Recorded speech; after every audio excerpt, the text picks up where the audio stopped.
Okay, dokie. You're here. So, we just looked at the instructions, so now we're looking at the actual bags. So we have his arm here. You can see some flashing, but just poking it disappeared, so it'll be easy to clean off. Nice resin. The sword looks pretty straight in resin. Legs. Really high detail on these models. Super easy to use on the resin, actually. Then we have the more advanced stuff. We have the tubing and piping. Basing material, so the basing is that he stands on himself. His arms, pockets,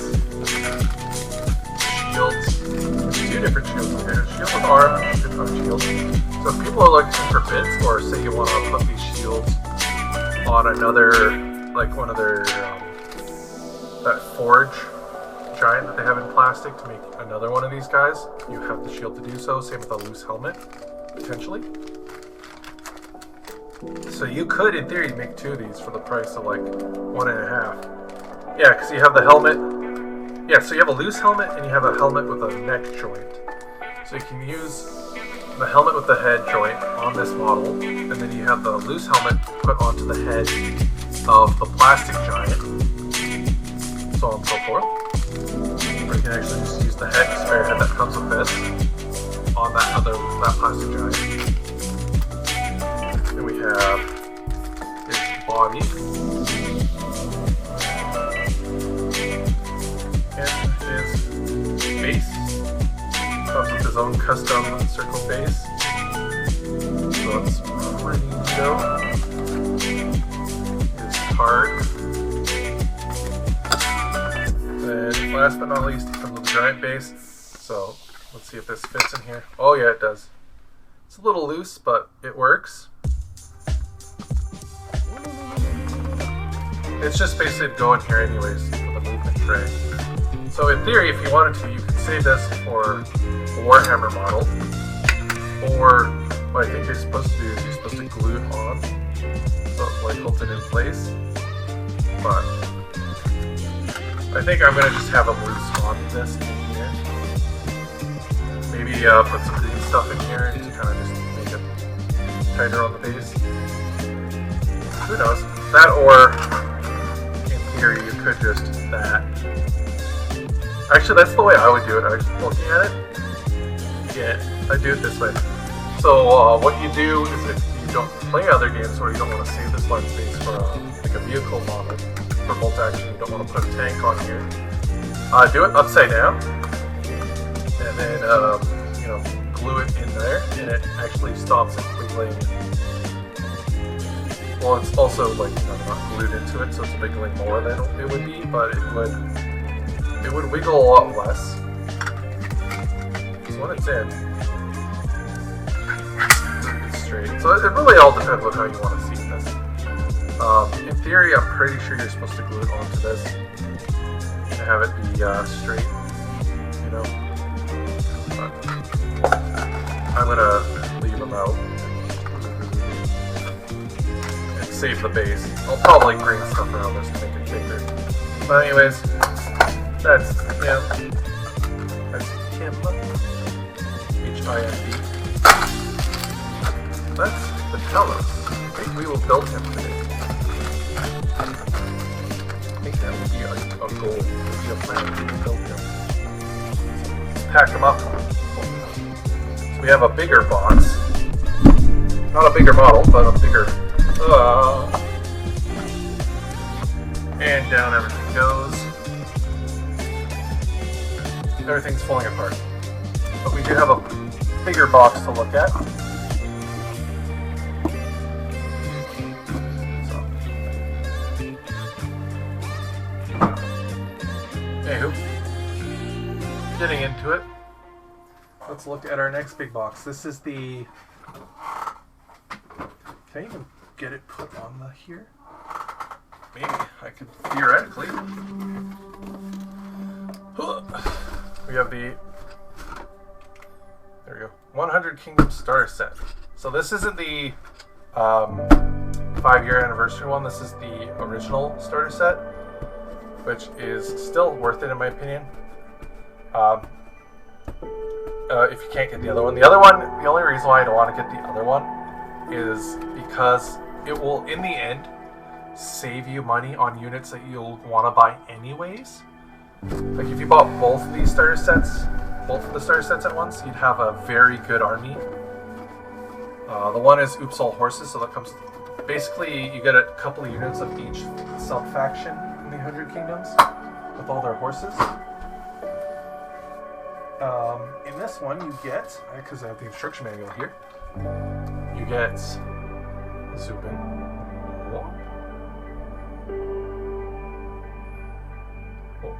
I had it, there you go. You get men-at-arms, you get a noble lord, you get squires, you get your household guard in this.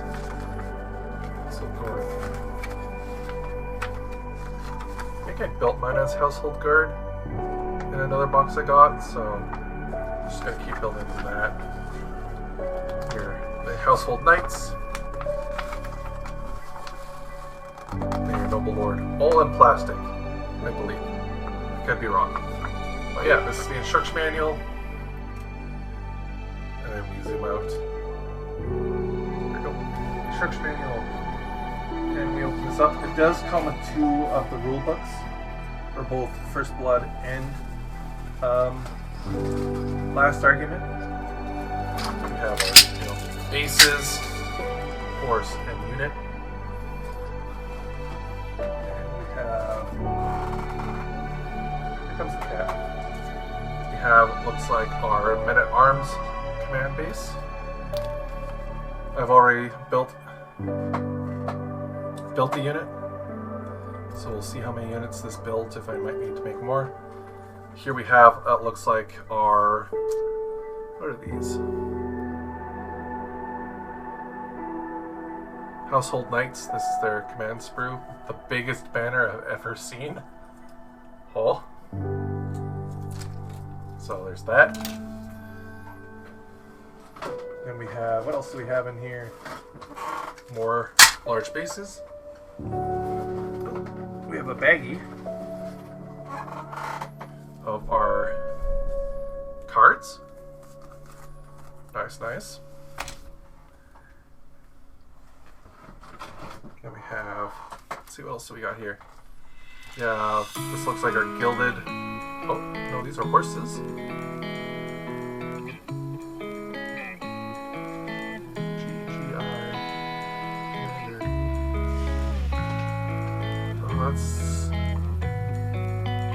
These are... Oh, is this the commander?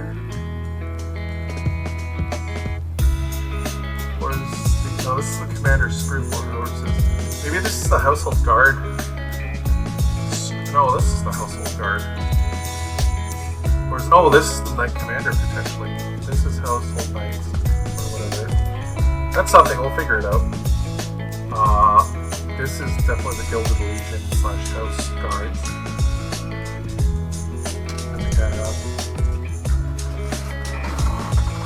bunch of those sprues, got some loose bases in here, more loose guard.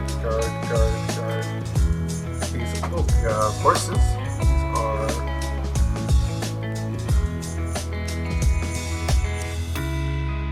These are the Knight Squires. The nice thing is a bunch of these sprues are labeled. Some are on the outline of the sprue here. So we have those. That's of our Phoenician guys. But I want to find the Knight Commander. Men-at-arms get 1, 2, so that's enough to make... Okay, so you get 1 box of men-at-arms in here. So, okay, we'll have to make this command sprue, so I have 2. I also have militia.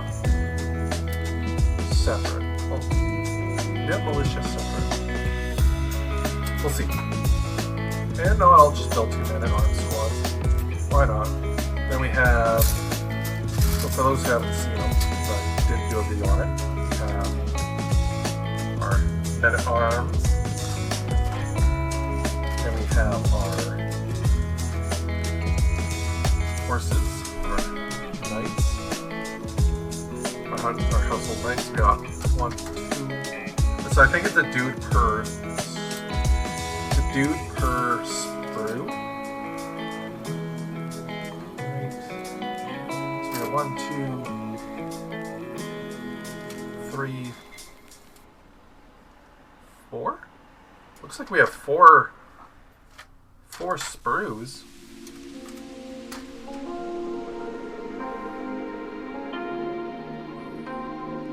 So I'm guessing the little ones is the squires, and these are the commanders.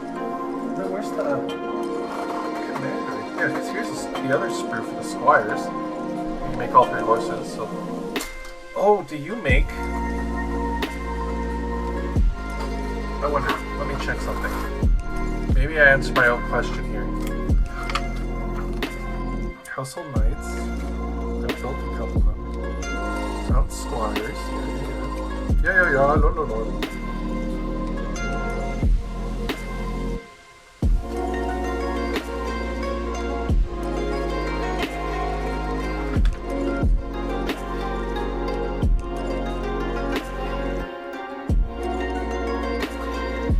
Okay, so which one is he?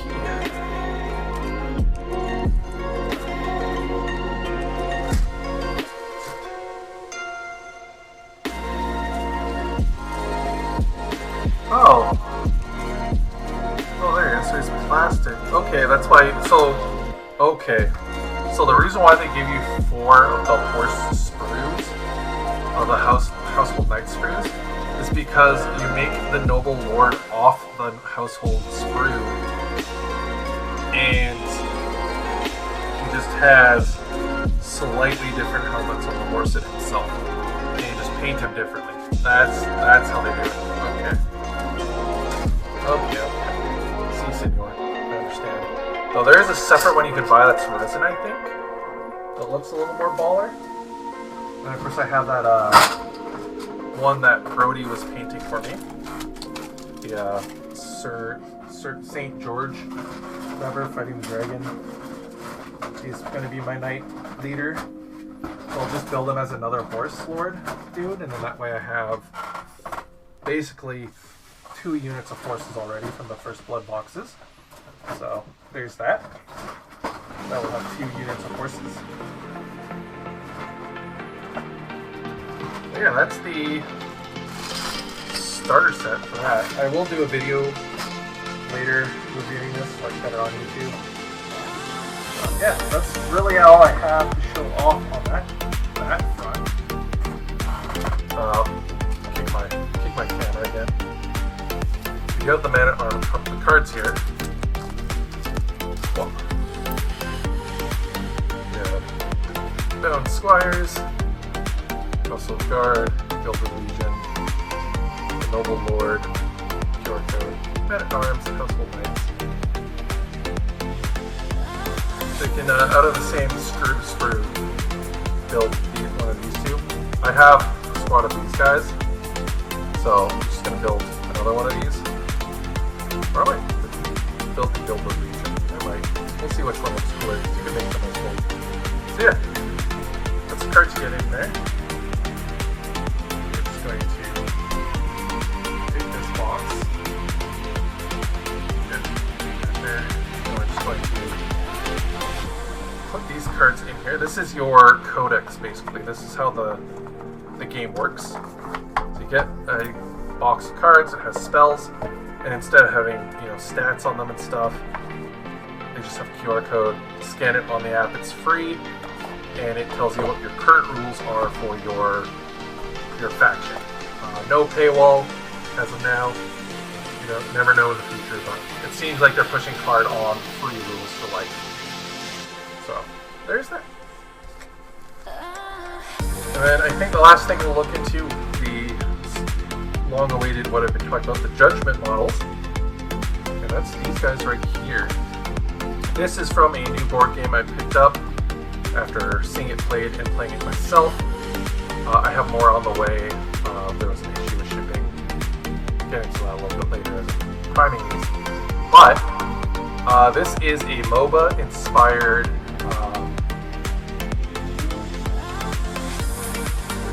It's a MOBA-inspired miniatures game. It's called Judgment Eternal Champions. It's made by a miniatures company that is here in Canada. That is sick. Called Creature Caster. They have a really cool aesthetic. They make minis for D&D and all this other stuff. But then this is their first real miniatures game that they're pushing. So I'm going a Minotaur's army with some demons on the side. So we have our one guy here, and we have this lady here who's really sick. Some of these resin models are definitely not made for beginner modelists. If you've been playing Warhammer for a bit, or other games that have resin and metal, definitely check this out. The starter set for the game, which comes with the map, the tokens, and your faction, all your rules and your rulebook. Those models are PVC / like the Reaper Bone minis, but of high quality. So they're pre-built, so you don't have to worry about that. So there's that. We have our leader for our Minotaurs that I'm running. She has a Minotaur mask on to blend in. And some of these models have extra unique parts, like part A, part B. So she can either have with or without the mask on this one. That's kind of cool. And then we have this guy here, who was the worst model I built so far for these. They're just kind of weird to understand how he went. We have this cool guy. He's like a traveling merchant of doom. Then we have our elf faction. We have wizards. She's all about fire, and she has a version of the head where it's her hair is on fire also. So that's what we're going to be priming today. And then what we're going to be painting today is, like I said, those US Rangers. Basic dudes. Got a squad of 5 to paint up here. And then I also have, for fun, to paint up, if you guys want to see this instead, I have Fishidius. The little fish gnome wizard. So, you could also paint this today. So yeah, I think I'm going to get right into building the Talos. I'm going to wrap up this mat so I don't get it messy and dirty. We have the which one calls it already down below. The cutting mat. Cutting mat is already on the field. So we'll get that out. We'll start building this Talos. Get my water off the mat since it's flowing around. Again, if you want this mat yourself, I don't know if it's a limited time, but it is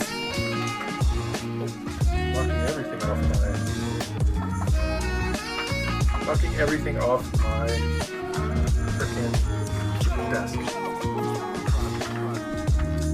It was available on their Streamlabs, whatever, the Twitch. It's either Uwu Market or the Twitch official selling site of merchandise. It was on there for purchase, along with a really sick blanket that I got. So, leave you with that knowledge. Get wrapped up. Yeah. Just throw it on the ground because we're left. Keep it centered. Okay.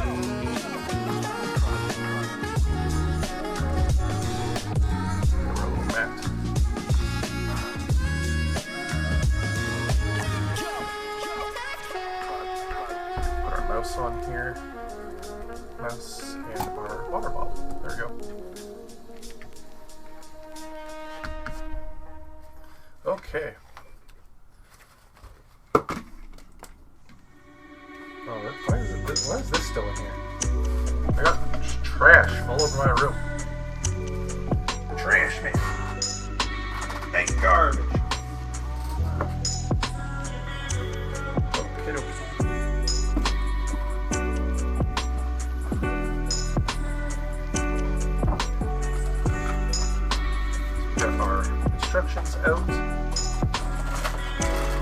baggies of pieces. Or base. Okay. Now normally with resin, you want to wash them. I have a cup over here that will be used for said reason. So there's that. I find, especially with like these guys' resin, I don't have to do much in the sense of washing. I just kind of dip them in water and they're clean. So, looking at this.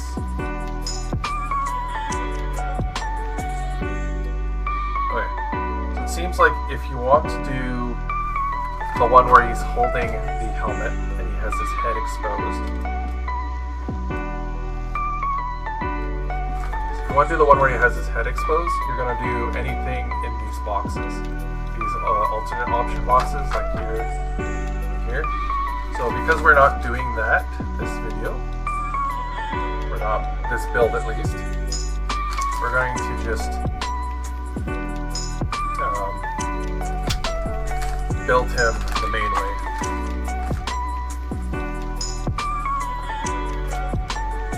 Alright, so let's get right to it. Now, again, I have this tripod like in the way of my leg, and I have very long legs, and I need to stretch from time to time, and it does not help. Get our legs, get our body, and our arms, which are in here. Alright. Get our clippers and knife. All of the lights do. We're gonna get our clippers and knives that I have designed specifically for resin. I've used them for resin and metal, so I'm not gonna mess up my very nice, like $40 plastic cutters for resin. Anywho.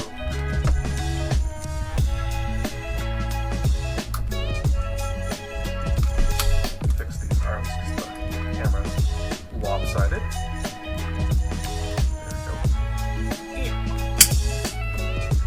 There we go.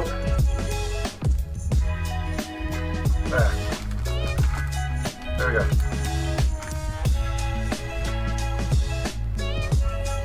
We have our stuff out. And so, first off, the body, that's the biggest piece. We're just going to work on the hat. I like saving the bags. I use them for putting stuff in, you know, dice and other board games and stuff, tokens, what have you.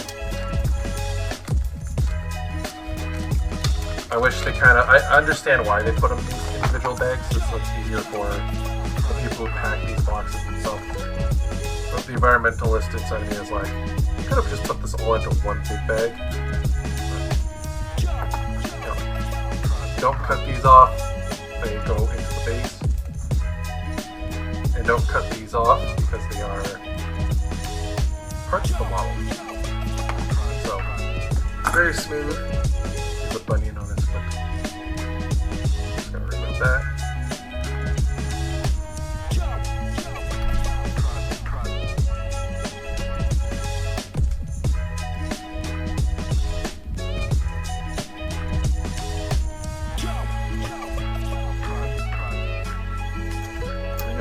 And to think, I should just do this as a career because I can charge somebody like $600 to just do 3 seconds of that.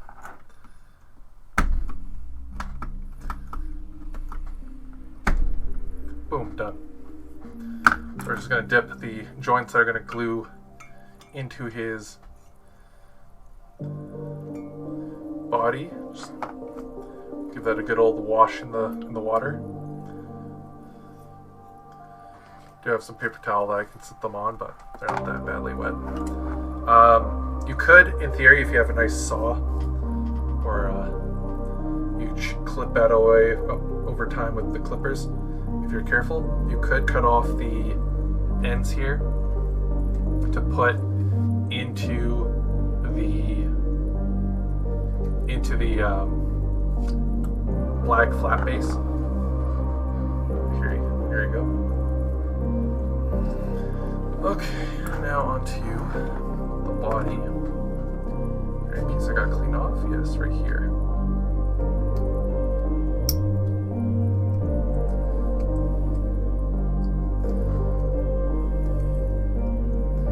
Be very careful not to eat into the resin while also not cutting myself.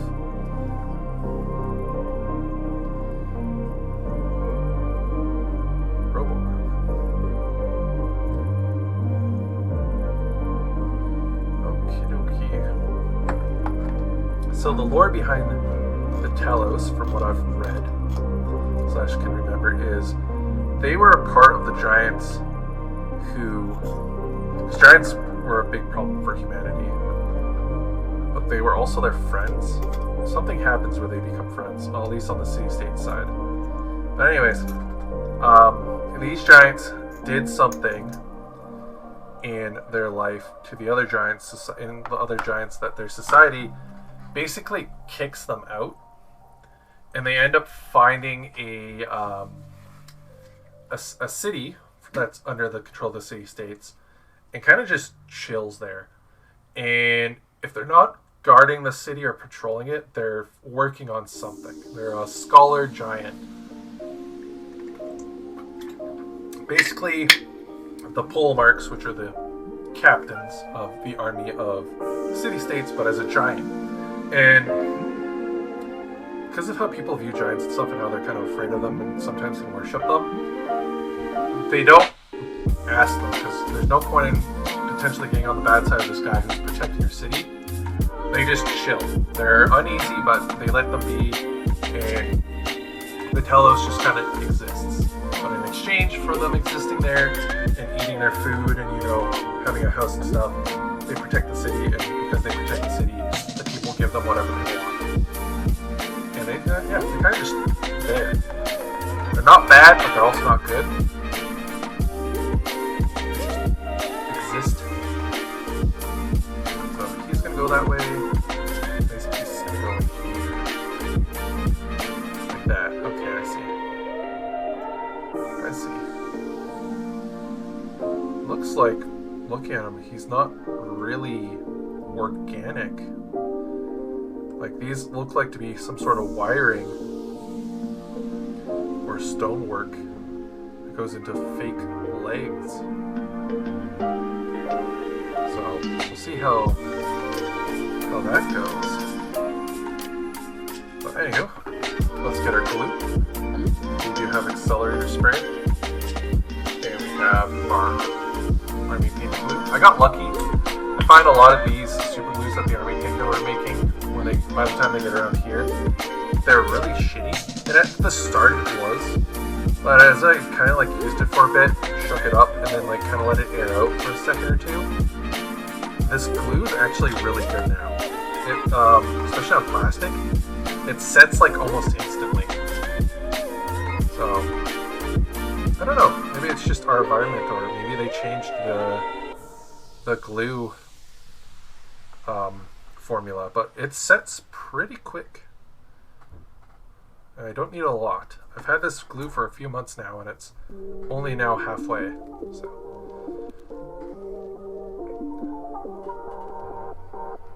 just hold it. There we go. And we got it down and around town. Bring it around town. Around town. Hey, what's our next step? The arms. Still gotta close this though. Okay, where's those arms? Arms, legs, flesh. There we go. Arms. I might just change the title of this too. Okay, so we want the half arm, because the full arm, which is this one, is for the shield. So that can go back in the bag. This will be the baggie of the extra parts. So that will go in the baggie over here. We want this arm.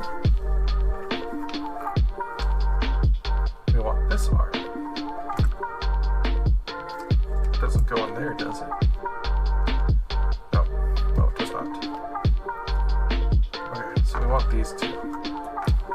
And you are something. Oh, you go on. No, you go on this arm. What's it in?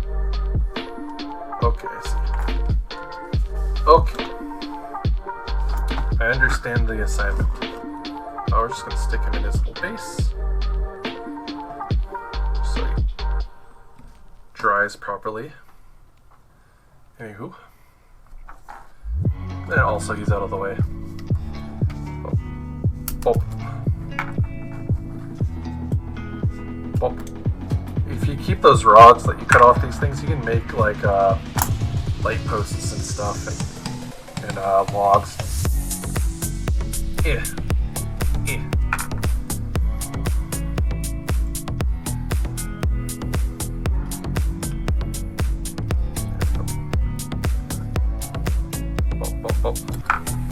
Oh, why is somebody vacuuming upstairs? Why? Who does this? Anywho.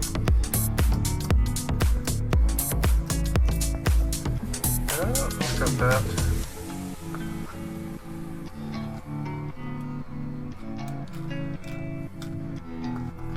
How's that? Clean off the arm here.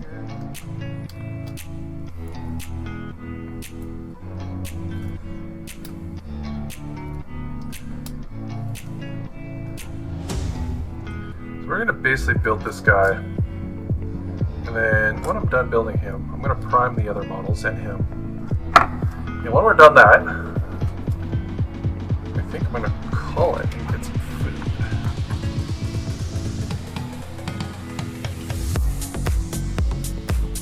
Yeah, so it goes like that. Right? Yep. That way. Not this way. Yeah, no, not that way. That's too big. That way. Since we're here, we can just do it. So let's just do it. Let's do it. Yeah.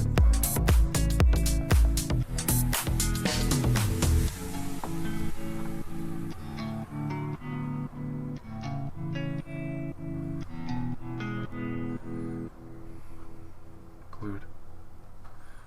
Alright. That on. Put around here on the joint. Grab our mans. Just throw them around town. And of course, if you want to pose this any way you want, again, it's just chopping those squares off. If you're going to do your own basing. So.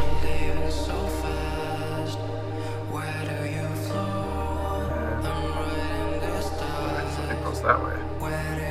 I'm guessing it's supposed to be like glued on here. Like, yeah, I see. Yeah, it's supposed to be glued on as if it's straps.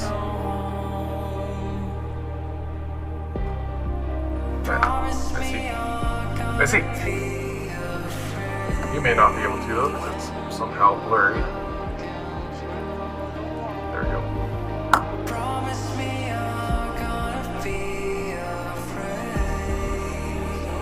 There we go.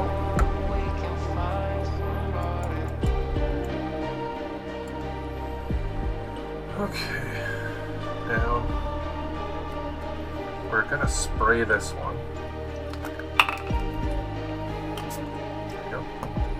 Because I'm going to be gluing these to his body.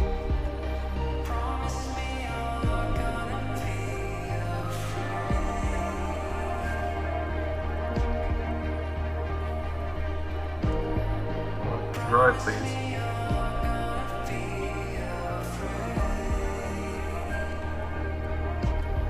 And I'm going to roll my finger off because it was getting glued to it.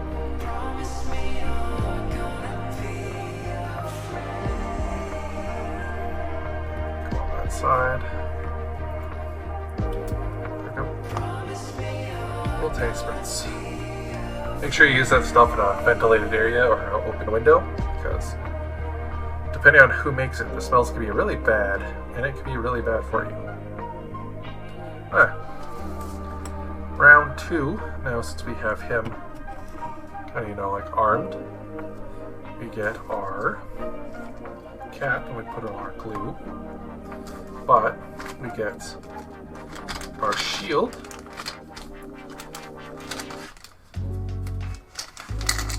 We want the one with the arm on it, not the one with the hand. I guess we're gonna use this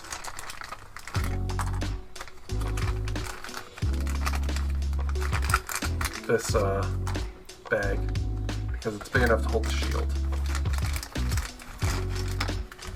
So that can go in here. That can go in here. There we go. Spare bits bag. And we're gonna build this shield arm. Yoink. Bonk. Bonk.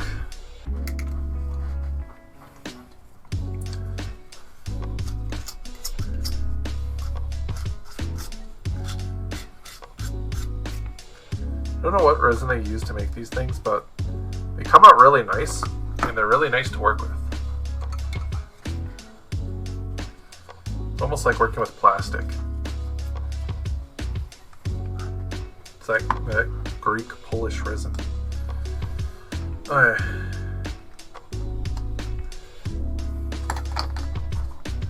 Of course, we got this.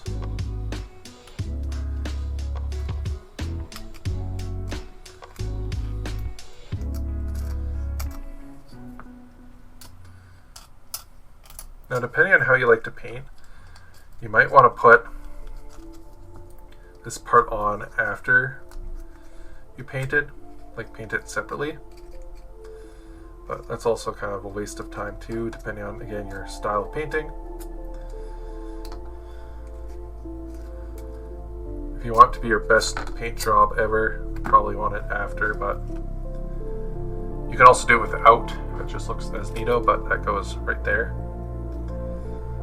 So I leave that up to you guys, if you get this, how you want to glue it on, but I'm going to glue it on. Yep, I'm going to glue it on.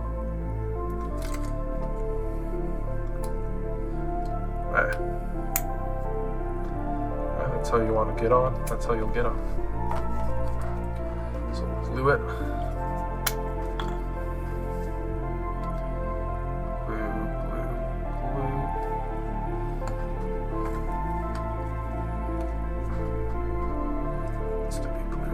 That.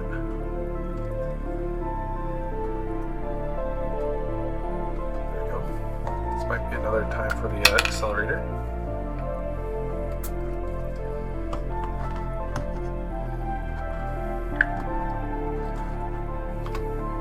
There we go. We'll have a gap there to fill, but in here, but we can fill that. And then we have the shield arm. It's like, whoop. Now the shield arm, because of how big it is, that I might actually leave off to paint. You could do them that way if you wanted to. You're supposed to do it like that. So I think I might leave it off to paint. Airbrush it easier. I don't think I need to pin it. But if that comes the case where I might have to, then I will, but I don't think I will. Okay. So assuming that's on. Now it wants 22, which shows to be a curved pipe.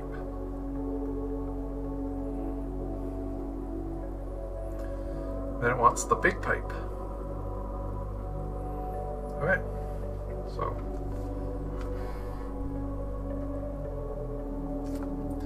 well, that's butt cape. Butt cape, ooh, haha. So I'm guessing it's the pipes in here.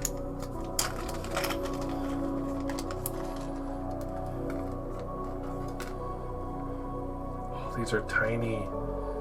Ooh, I might not do those. These are small. Knowing me and small stuff, they're going to break.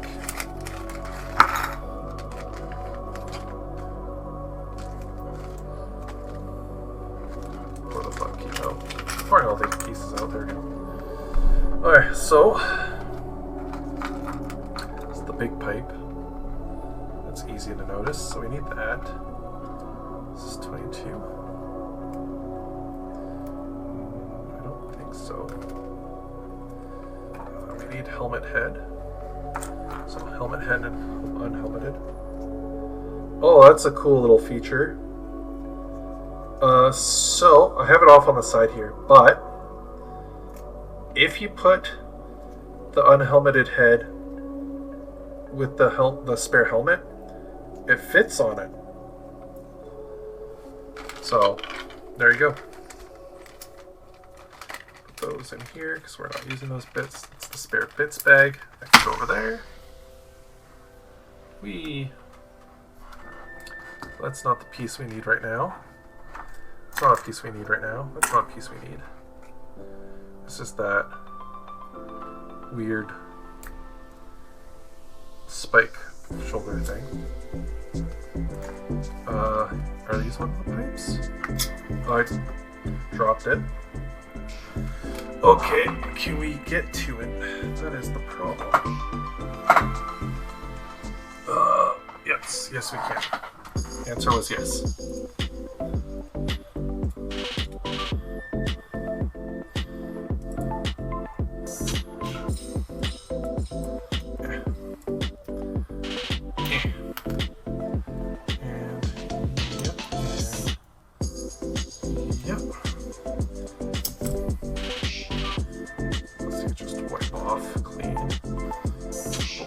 Supposed to go there?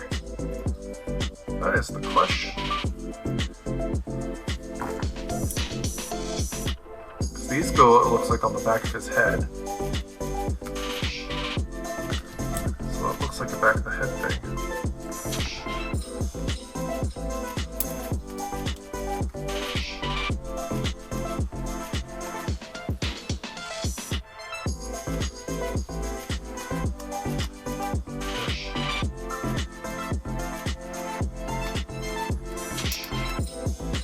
Feeding tube for his ether.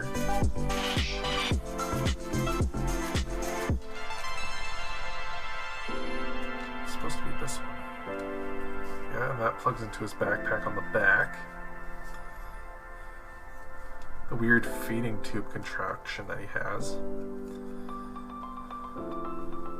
I don't know, I'm not a big fan of the tube. But if that's what he's supposed to be, that's what he's supposed to be. Kind of like him without the tube. I might seal this off, this part here, and just have the little tube that goes under. I think it's supposed to be this tube. I think it's supposed to be this tube. Yes, it's this tube. Yes. So I'll have this tube. I won't have the weird umbilical cord. I'll save that. I'm just gonna green stuff that over.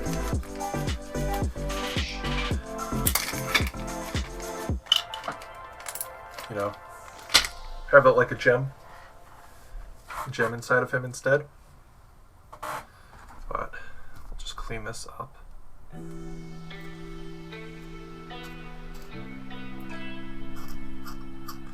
Clean.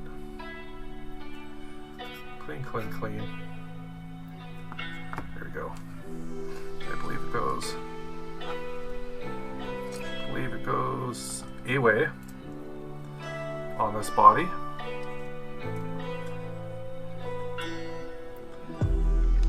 Does not go that way. It's a bump on it.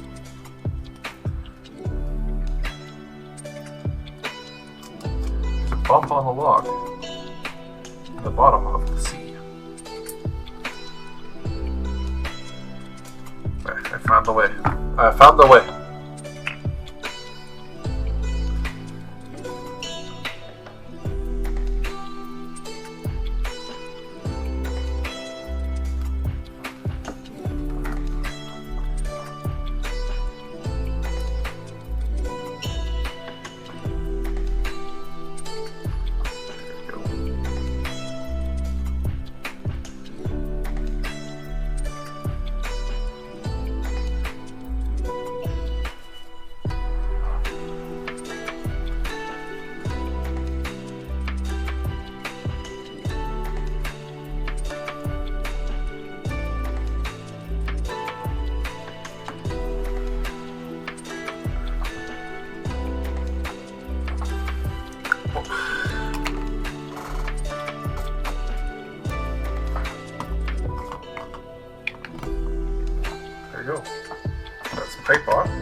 Get this off me!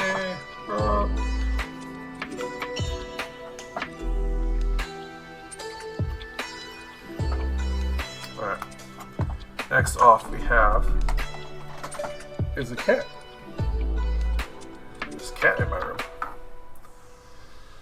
Hey, next. Pipe, arm. Because the shield is going to stay off until we paint.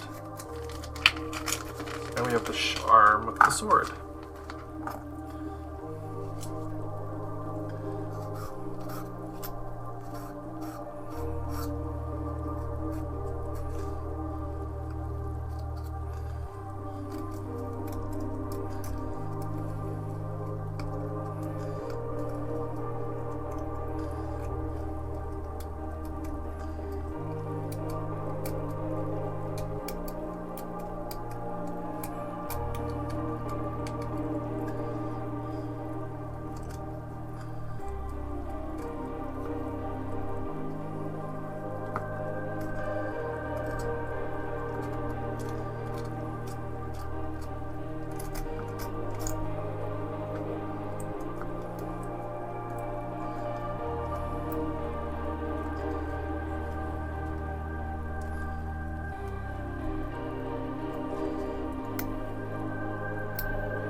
Yeah, because of the resin that they make this out of, I'm not going to attempt to do it, but you could sharpen this blade if you wanted it to be a point. But also, it is very flexible, so I don't have to worry about it snapping easily. Though at the same time, if it was warped, it'd probably be hard to put back.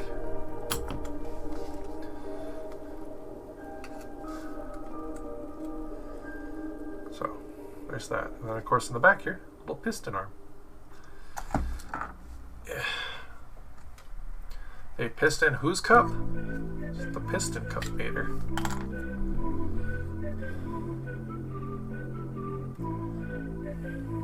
Should probably change the title of this.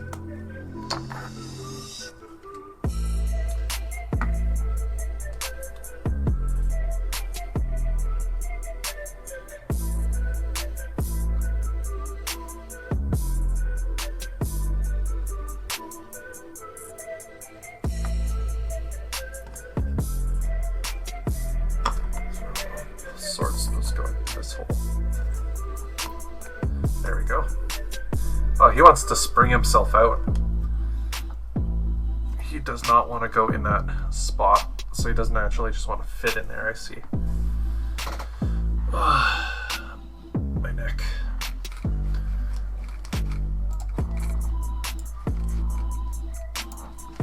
My neck.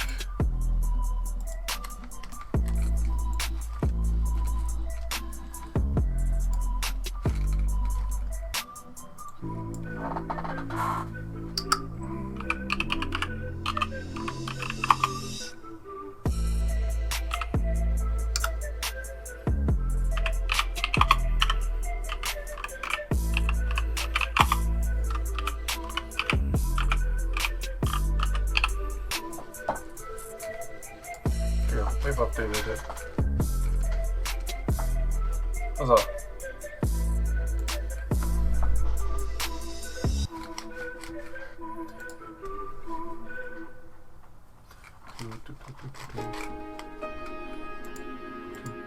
Two is the loneliest number since the number 2. There.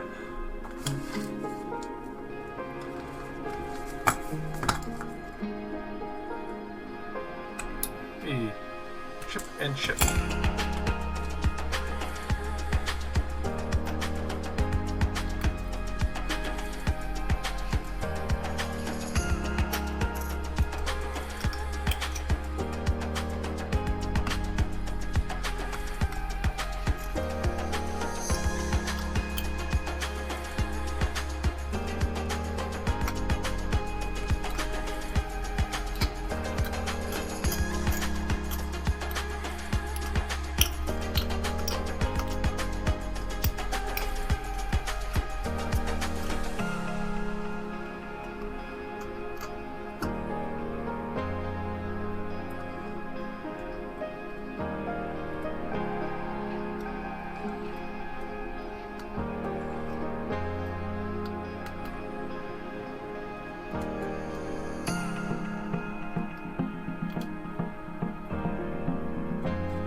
that where these pipes come into?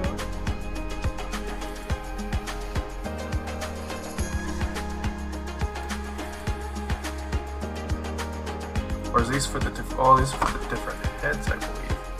Depending on what head you use. Yes. Depending on what helmet you use, the pipes have different pipes. I see.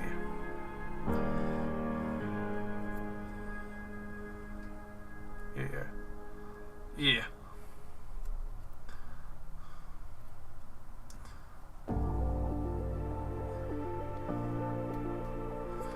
Yeah. So we use this one. So this can go into this baggie. Oh, hello, viewers. Yeah, so changing the title definitely helped. Oh, I dropped the piece. Yeah. Ow, foot. Run over my foot, as is tradition. We are currently building the Talos from Parabellum. We're going to be priming him, plus some other models. We did also just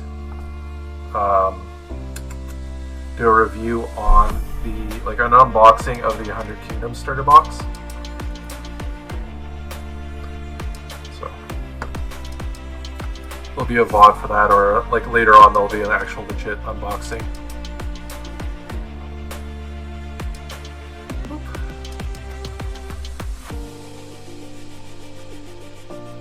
Let that stick for a second. There we go. There's our boy so far. Kind of blurry, but that's just because of the focus. Yeah. Nope. You want to be more focused? There we go.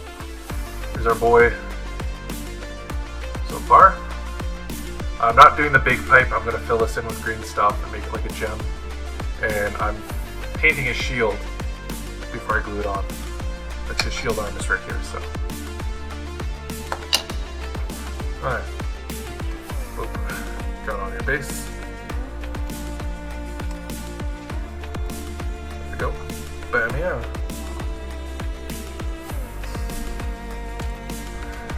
Little pipes, they go on his helmet. I want to break those super easily by just existing.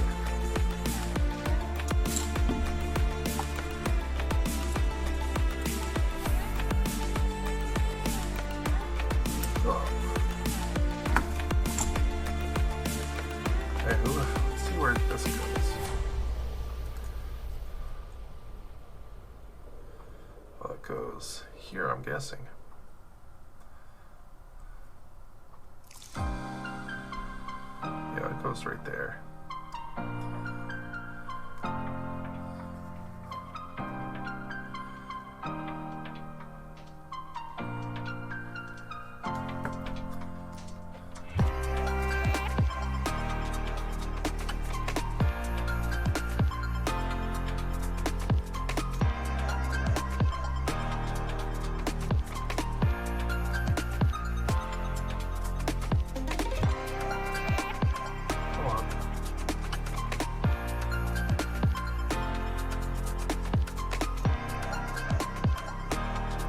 This might require the accelerator because it doesn't want to stay. Oh, yeah.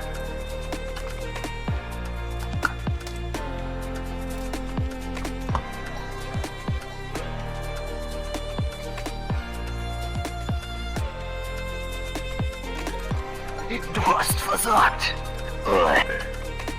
Mr. Nuna followed your channel. Hello.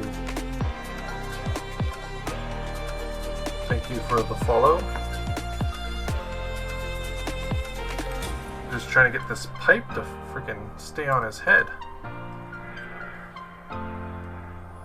It's been the worst part of him so far. There we go. It's dry in there. Dry. There we go. There we go. This is Conquest. This is the Talos from Conquest, the city-states. This is kind of like their named special sort of iconic character for the faction. So they're kind of neato. Here he is on his... He has ejected himself.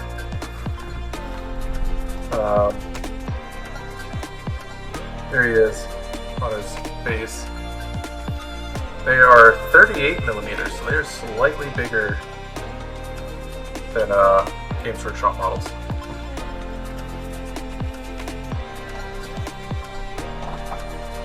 So it's kind of like their Age of Sigmar line. Go there.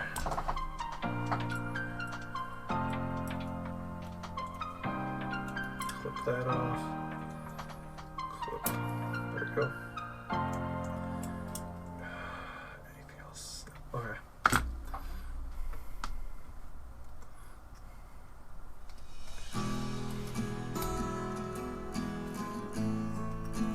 Yeah. Yeah. Yeah. Yeah, it's pretty cool. It's the way I describe it to people is it's what I believed Age of Sigmar First Edition should have been. It's a cool, almost like alternate what if like we didn't like Age of Sigmar went its own story and it wasn't just Warhammer Fantasy. So it's got that sort of like grimdarky, sort of dark fantasy to it. It's got different factions. You can play it both as a skirmish army-based game, or you can play it as a... Why do you tell me to put that in now? Because it doesn't, because I'm a fool. But yeah, you can play it as a skirmish game, or you can play it as a rank and flank game. It does have trays for both. But yeah, models are really dope. It's a fun game. Simple to learn, but can be complicated. And all the rules and stuff for it are free online. You can just go to the Parabellum web store and you can see that, or download the app and check it out and see if the game's for you.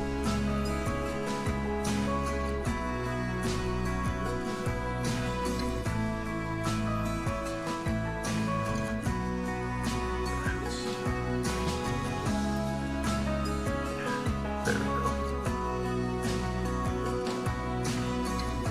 Broke the pipe, but I fixed it.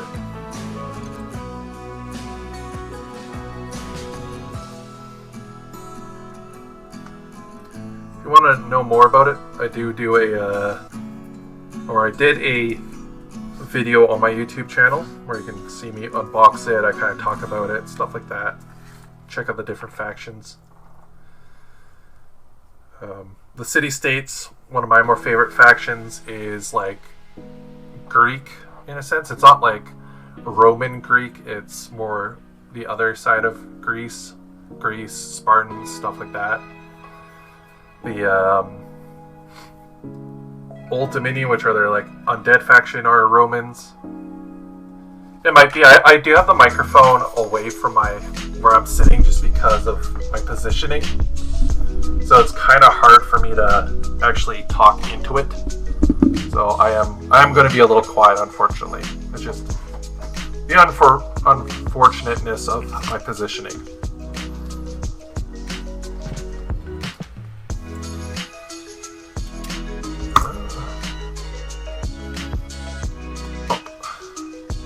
It's either that or I use a shitty headset microphone. Of course, this cabe's gonna go down here. It goes right here.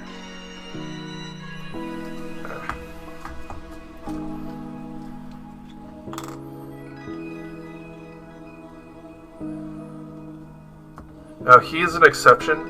Most of their models, their whole gimmick also is everything's done in plastic. So anything they make new is a plastic. These guys, why they're in resin, is it's their special artisan series. So these models are all hand sculpted, and then like they're made casts of. So that's why it's really high detail and in resin compared to their plastic stuff, which is all done digitally and then printed.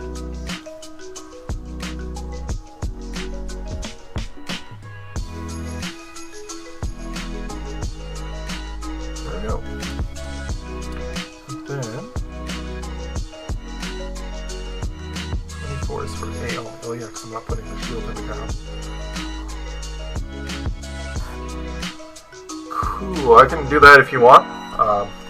I love the lore in Conquest, so I can go on about it forever. I just don't want to bore other people with it, but I will go on. I will ramble.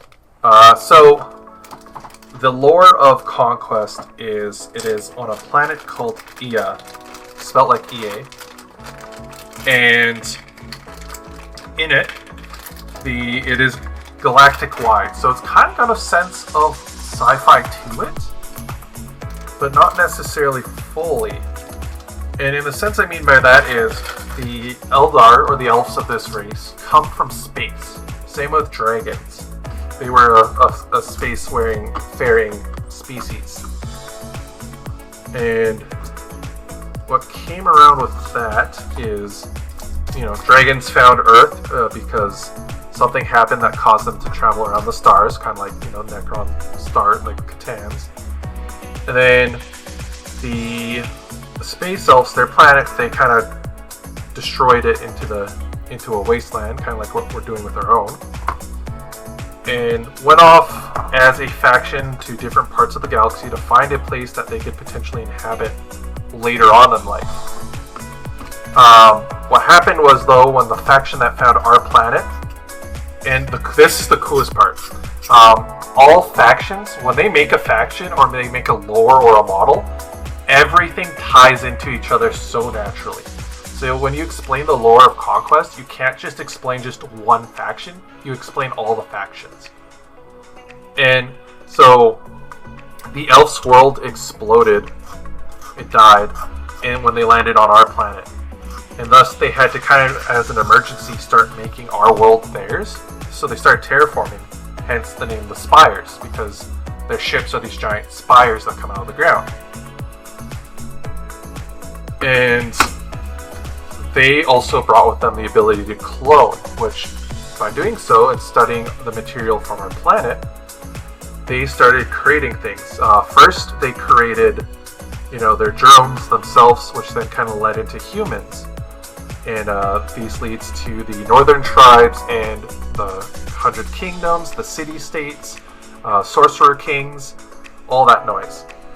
And then for the dragons who were there, to appease them and kind of make a friendship, so they wouldn't get into a war. And the giants were there. Giants were natural to our planet. They made for the dragons who were born on Earth, who were become weaker, and with each generation kind of become the dragons that we know nowadays, as like your D&D dragon. They made them the dwarfs, which were a subservient race to them. And in order to kind of as a backup plan to protect them from if the dragons ever betrayed them or if the dwarfs ever were used against them, they were making the orcs, the Wadroon as they're called in this world. They're 8-foot tall Dami mommies who have a hunger issue, and they make me feel a certain way depending on the model. But being attacked by medical lotion. I don't need you now. But they, So time goes on, and I think that's that. I'm missing a piece for here. But anyways, time goes on, and the dwarfs end up digging deep in the ground for the dragons. And at which point humanity has now actually spread out, become a living faction, and has found a spark in the ground of an old dwarven mine. And as the dwarfs go on and dig and stuff, they find this spark. And why this is important is because in this world of Conquest, how the gods work is heaven and hell are a real thing. They call them different things depending on who you are, but it's the same thing. And the gods are made not because, like 1,000 souls or something died believing one thing, like, Slanesh or Korn, where they're like actually embodiments of things. The gods in this world are ideals. They are gods who are already there, but as people worship them, they take on a role of what the people that worship them want them to be. So when humanity was basically freezing alone, dying, and afraid, being chased by giants, orcs, dragons, they found this anvil inside of this dwarven tomb, and there's a forge that had a little fire in it. And as the fire was keeping them warm, and they started to grow this civilization underground where they were left alone, and they found a field to grow in, they started to praise the fire. They were grateful, they were giving it offerings, kind of started to make a religion around it. And what they didn't know was the fire itself was a splinter of one of those said gods in space, a space god, who were kind of like didn't have an identity yet. And thus it started to grow, I forget the name of the actual god, but he becomes a huge role. He basically becomes the emperor of mankind. And as time goes on, these different species evolve, they grow. The spires are known as these people that you can buy drones and clones from to make armies. Humanity is starting to spread out and conquer land again. The giants are getting pushed back by the Vikings up in the north called the Nords, who were test subjects that broke free from labs of a splinter cell, basically the Dark Eldar, who, depending on their genetics, like if they get bit by a wolf and they survive, they turn into werewolves. You get trolls and stuff like that, Nordic mythology. They stay up there and kind of like fight giants and dragons. The 100 Kingdoms, your medieval faction, starts conquering the land and growing crops and villages. They are all unified under this one god. The dwarfs gain sentiency from the god of anger, rage, war, whatever, basically their version of Korn. And they basically take the sons and daughters of the dragons and turn them into beasts of labor, or whatever it's called, beasts of burden, and turn them into pets. And their big model is like dragons with giant fuck-off cannons where their wings would be. And they're now starting to expand. Now the cool thing in this game is, in the lore, is all the factions are, they're not evil or they're not good right away. They're people. A faction of dwarves are willing to work with a faction of space elves and humans and stuff, depending on who they are, the situation and stuff. Now, some things sooner or later might not be as easy as, like, the space elves might not work well with the dwarves because they were the ones who made them into slavery in the first place, because they made them for the dragons. And giants might not necessarily work with humans because they were fighting them, so on and so forth. Now in the current story we're at, the humans have basically corrupted and messed their god up so much that it split into 7 pieces to kind of like, because they wanted this god to do so much, it split itself into doing it, and it became insane, being like, this world is not enough no more to give back to me what I'm putting out. I need to go into space, I need to conquer more planets and do stuff. And when this happened, the belief that the humans were giving this god broke, thus causing this god that was basically a beacon of life to turn into a beacon of death. And when it broke, it basically nuked the mega city of humanity, turning it into a necropolis overnight, like in an instant. Turning anything that was loyal to him became sentient undead, which is kind of like Nagash. Everything else, including the rubble, the buildings, this land itself, infused with death and came back to life. So if you play the Old Dominion, which are the old humans that are Roman style, they have like basically dreadnoughts, but they're made out of crypts with the skulls and stuff. They have living statues who are their archers, and they have legions of undead, which if you want to see what they kind of look like, my video where I made my friend Callum his long dead army based off of Dominion 6 is one I'd highly recommend checking out. This caused humanity to flee into the mainland that we know nowadays. This is where the current lore is. And they've broken up into like 100 of kingdoms, called the 100 Kingdoms, where they're now rebuilding. They don't have one guy ruling over them. So they're now fighting each other, trying to make things, humanity does what humanity does. Along with the two split-off churches, the orcs are now starting to come over because they've learned there's land that they can grow crops in this area. The dwarves are now kind of like reclaiming the mountainside, pushing people out. The Nords have made a nice footing. City-states who were Old Dominion humanity before it got corrupted, that went to the east to save humanity's knowledge so that it could rebuild because it didn't believe in the church like the 100 Kingdoms did, is now unlocked its doors and are allowing people to come to them to get knowledge back while dealing with dark secrets of themselves, kind of like the Dark Angels.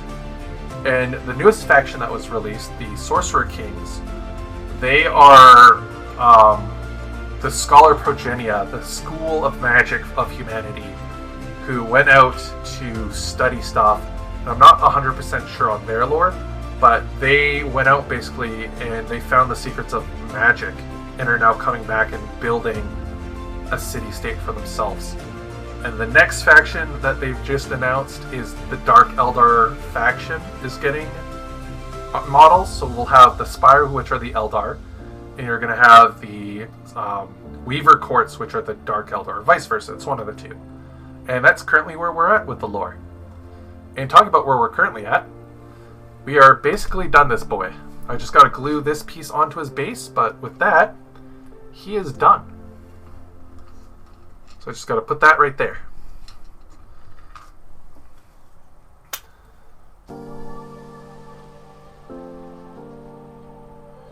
Come on. There we go. I have to clean off the lid. The glue is drying on it. But yeah.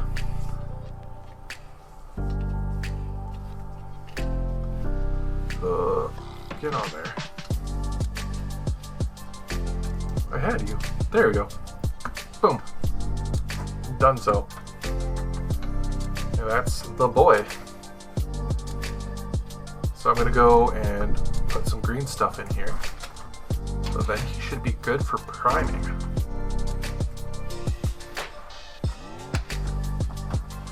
I really like it. It's cool and it's a lot of fun. If you ever thought Fantasy Warhammer was cool, or like Kings of War, but you thought maybe it's a little bit too complicated or too many models, Conquest definitely has a really nice balance between model count and complexity. It's like easy to learn, but complex to kind of understand your like positioning and stuff. A lot of fun. It helps a lot that the rules are free online, so if there's ever updates or new models coming out, they usually drop the lore unit stats before they release the models, so you can play with them and give them feedback. And they also have a living world where you can vote on the lore to vote what units and models and armies come out. The game is called Conquest by Parabellum. There is Conquest Last Argument of Kings, which is their rank and flank large-scale game. And then there's First Blood, which is their skirmish game, where you're playing with usually 2 to 3 units. Models work for both versions of the games, and they sell you bases for both of the games in the model.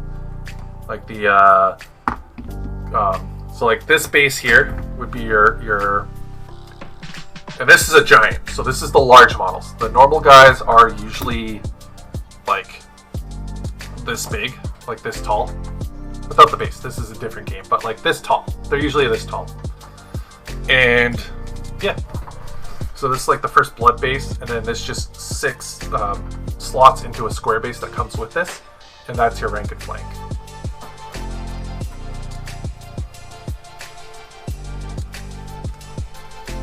Yeah. They also do cool things. I really like this one. This is Fish Hideous.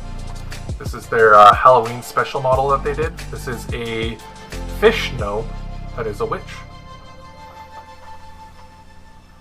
The one guy, the one CEO of Parabellum, really hates the fish gnomes, but he understands that they sell, so they make them.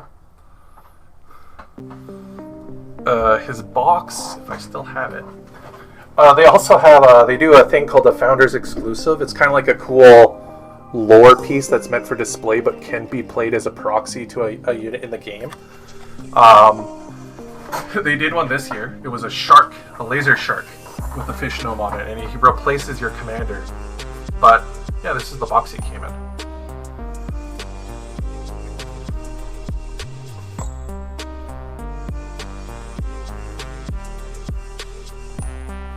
Yeah. Fun times. Okay. Let's get that green stuff out. Cool. If you do want to buy it from their website, depending on where you live, if you can't get it in store, because I know it's kind of a hassle to get it. Use the code Conquest 10 on checkout. It's not an affiliate link to me. It's just a link that they have. But that will get you 10% off their models. And it's a good time right now to get one of their 5th anniversary starter boxes, because they are, unlike other games, they actually give you stuff that you will play with at some point. And you get great savings on it. So highly recommend, if the game does intrigue you and you want to play the large scale game, you get one of their 5th anniversary boxes. Use the Conquest 10 at checkout.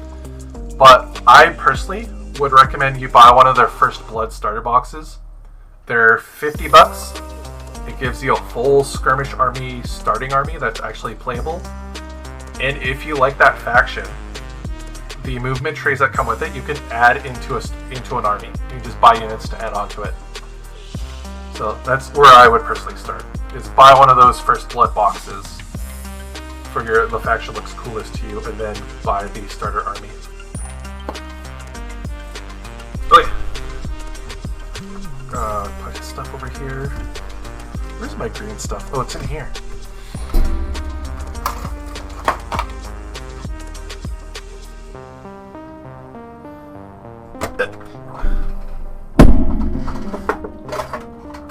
Green stuff, there you are. Another game I got into recently is called Judgment Eternal Champions.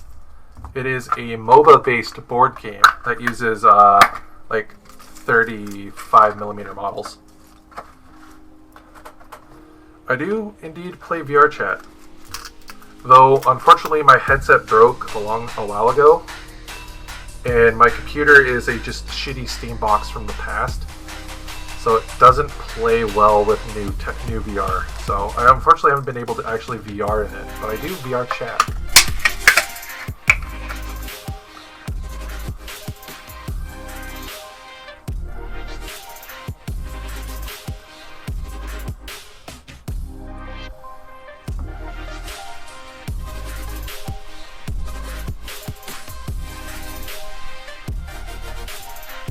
If you've ever seen a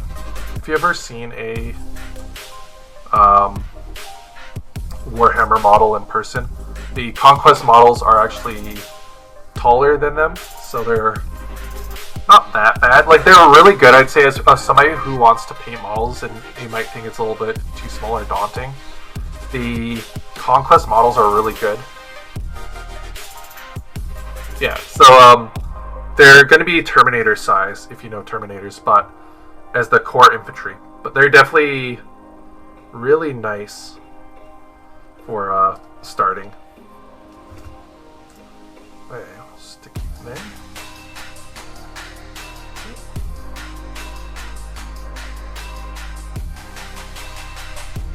Yeah, get in there. Just gonna flatten this. Not caring too much how it looks, so we can go in here with a file later.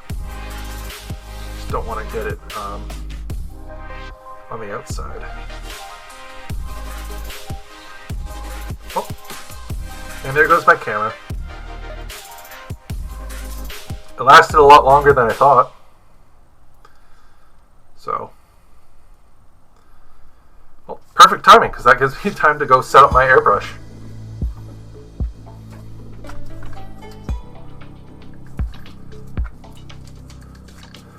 Oh yeah, these are going to be way bigger than Warhammer Fantasy. We'll just stick this on his base, I guess. Anywho, let the camera cool down. Well, if you have to go, thank you for stopping by. I'm not going to be going as yet. Just the camera I use is one of those like main ones. So they do get hot over time, and it likes to shut down. I fortunately do not have a Discord for my channel. I do have a Twitter, which the link should be down below under the like above the YouTube picture. You can follow on there.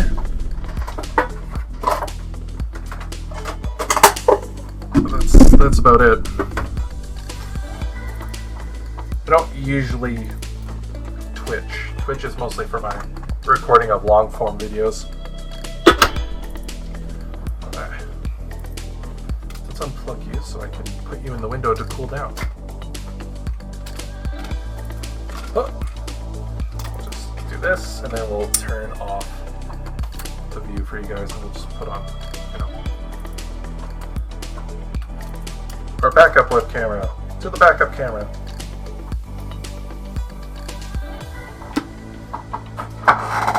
In the window you go.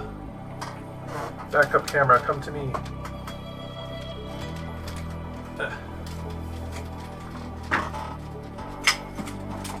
Stay. Ow, I punched my finger on the tripod. Where are you, camera? There you are.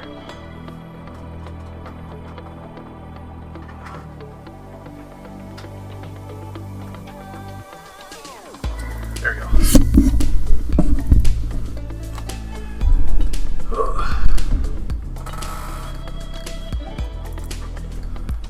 Yeah, you probably might be. Capture card, turn you off. Kick that out of the way so I don't roll over it. And we turn on our cat cam. Cat cam? There we go, cat cam. Camera I usually use to capture my cat.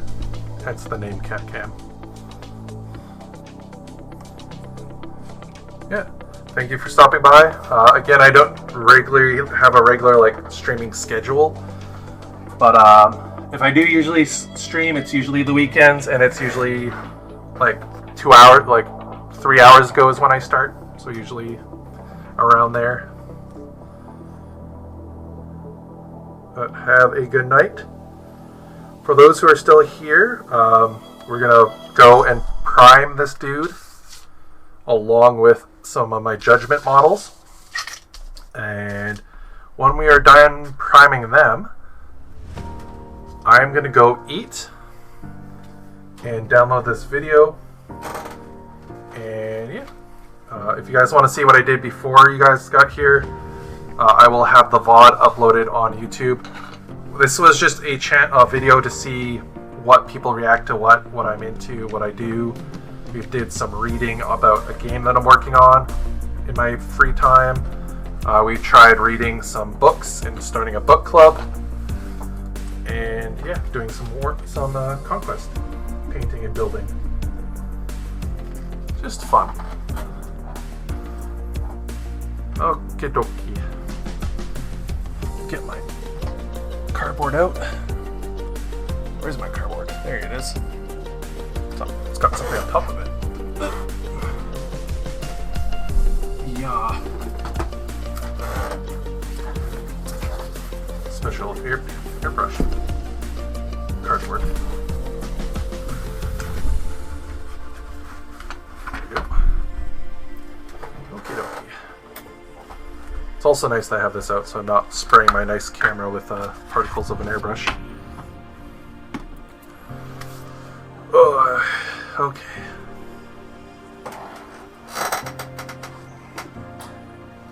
With that,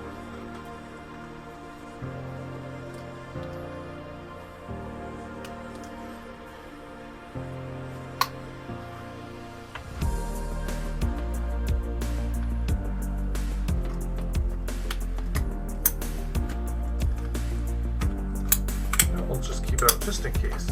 But the camera has cooled off.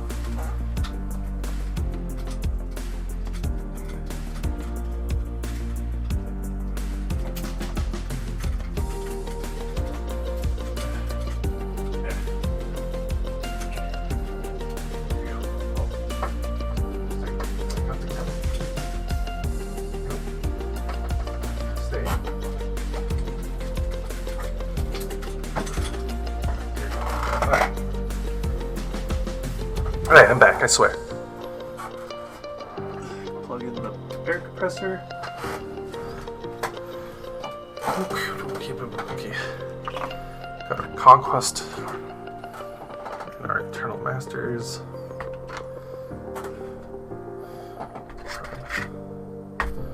Prime of the boys.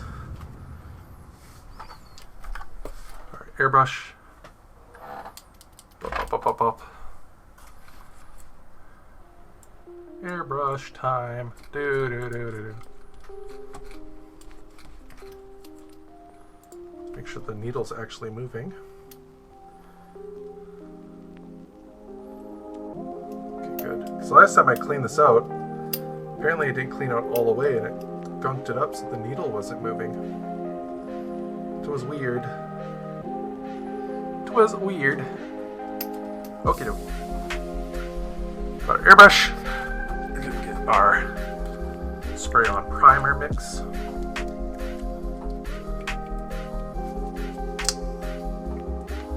Put that in. I need to buy some more. Yeah.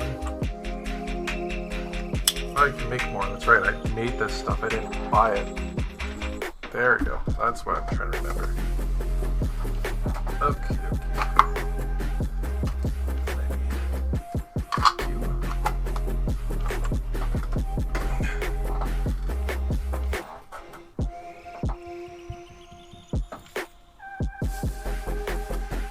Go. Flip. Yes, alright. If I don't move this, it's gonna freaking slide off the table.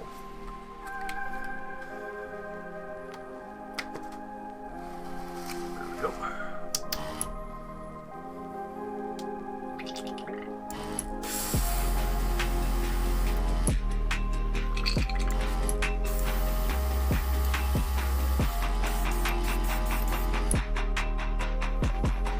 Smell the table of water.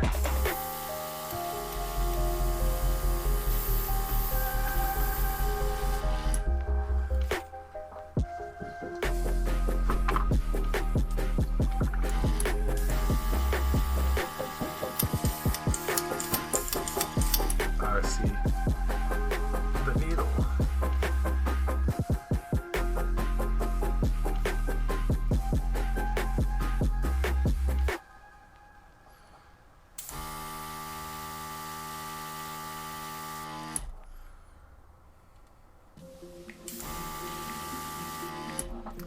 Oh, it's as far as I can pull it out. That's what she said. Or he said? Oh.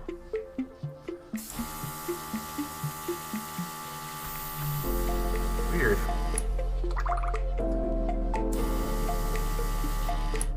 I don't know what's clogging it then.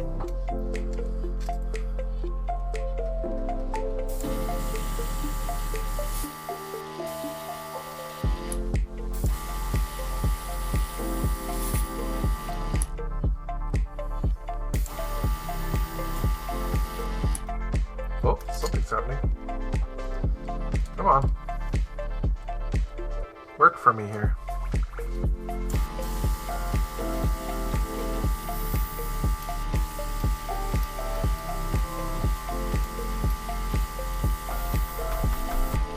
Oh.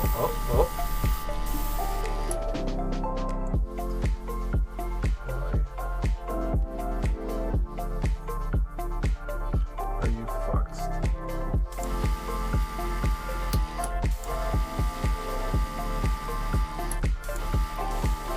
The fun of working with a airbrush that you just cleaned, yet somehow you didn't clean at the same time.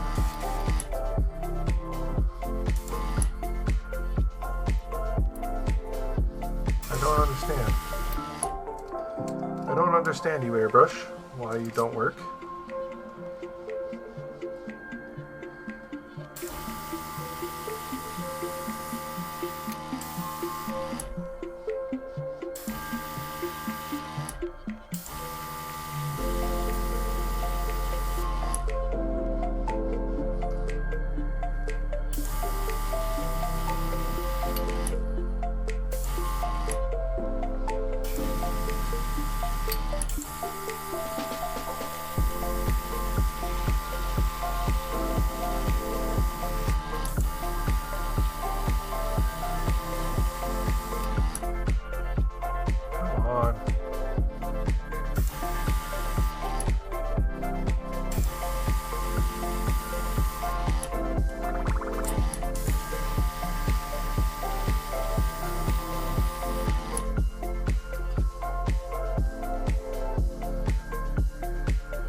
So it gets on the needle.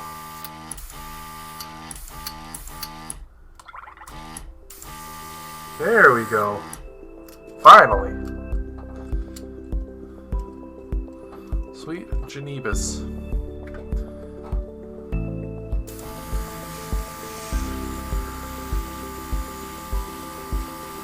Now the fun is going to be priming this because it's the same color as the primer.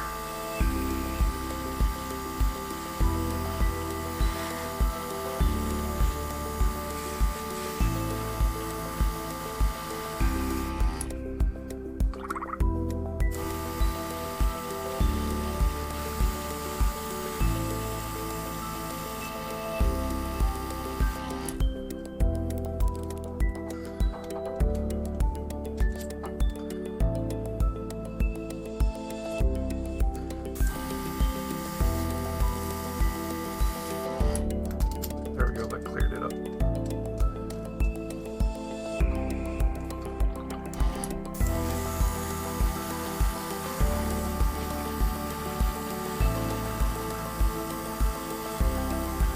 I should probably do this once the green stuff is fully dried, because it's like a rubbery texture. So if you want to make something for a model and have it be durable, using green stuff is the best thing.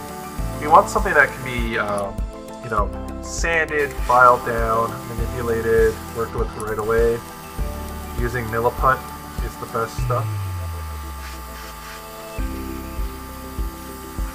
It's the one I'd recommend for that sort of thing.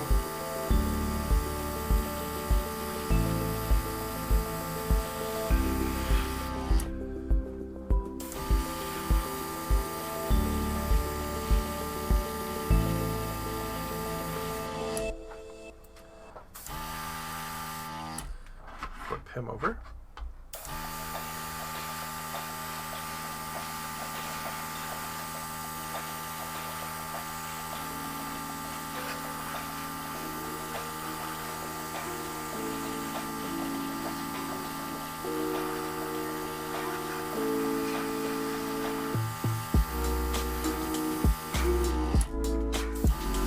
Now normally, for a guy like this, I'd probably just use aerosol primer, but because we're streaming, and I'm going to hit all these with their colors anyways, I thought might as well just use it since I have it in the cup. Waste not, whatnot.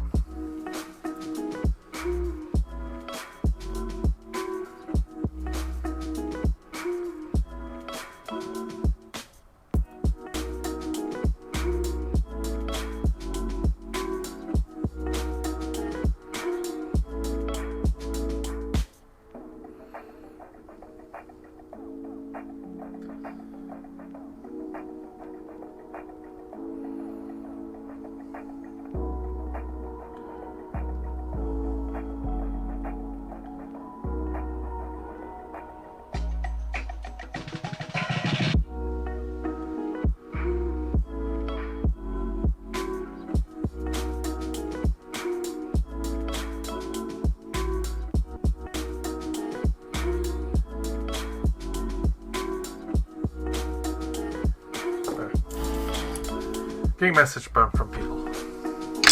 Ooh, slippery.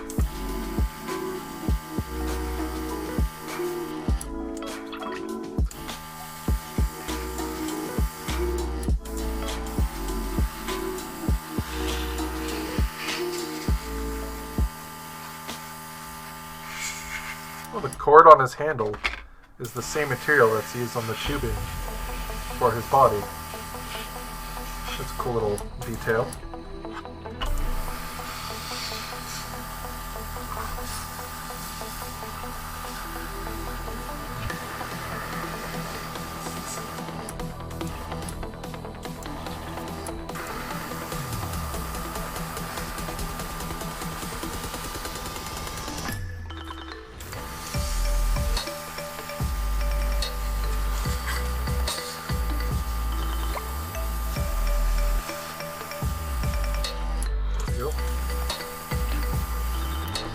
That's good for him. Yep. He is done.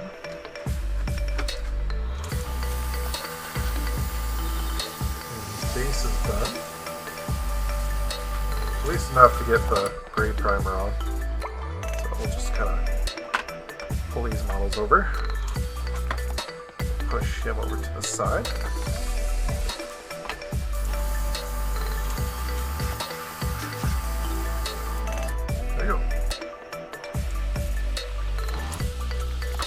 Now onto these guys.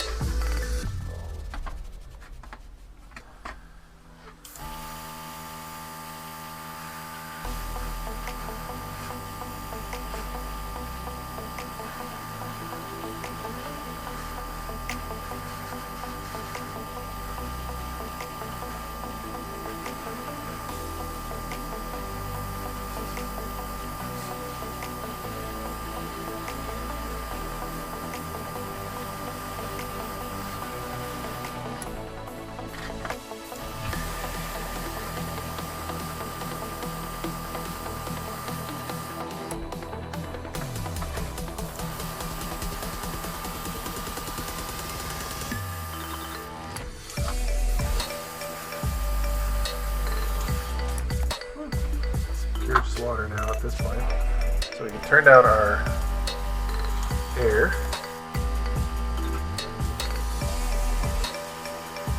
Make it a little slower, but it's not going to be as watery.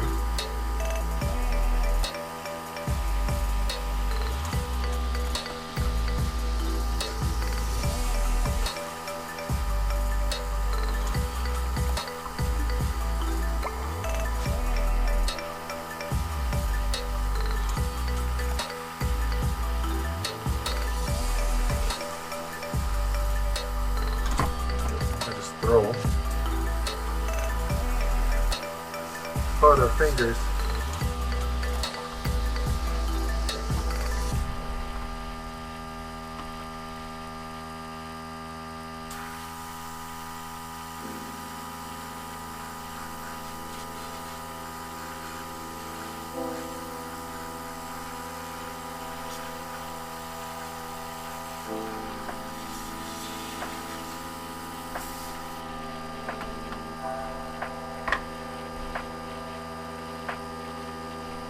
Ooh. There's a leak somewhere in my airbrush. That's not good.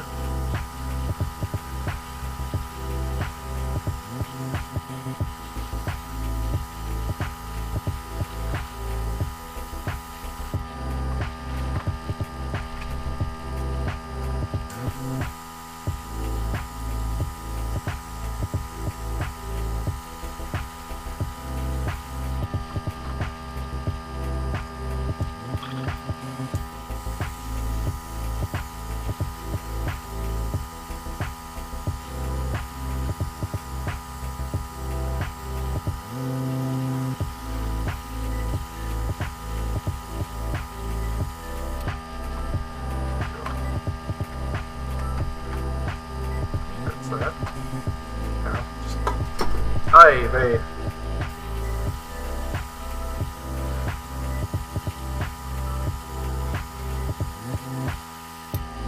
With that, the priming done on those models. And I dropped my model on the floor. As is tradition.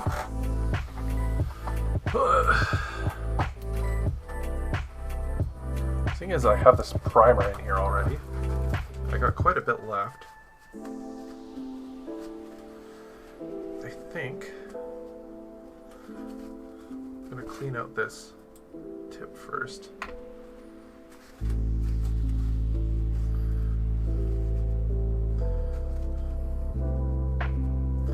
Clean off this needle. There we go. We're going to grab some other models and we're going to prime those too.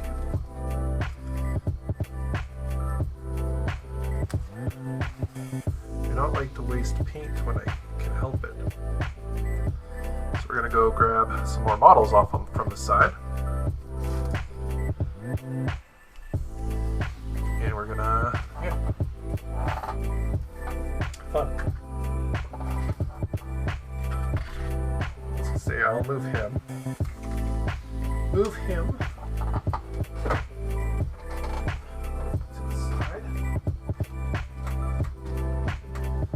I do have that big model. I do have her. I could prime her.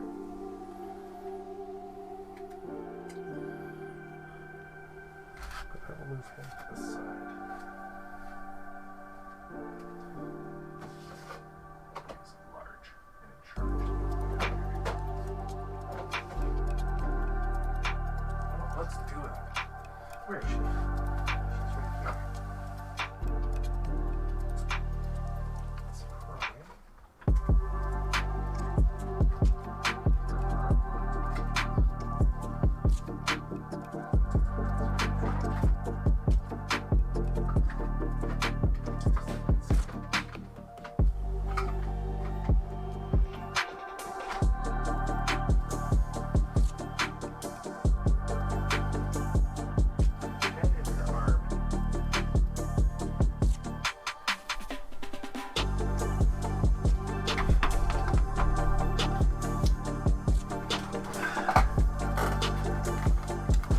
Okay, got more models to prime.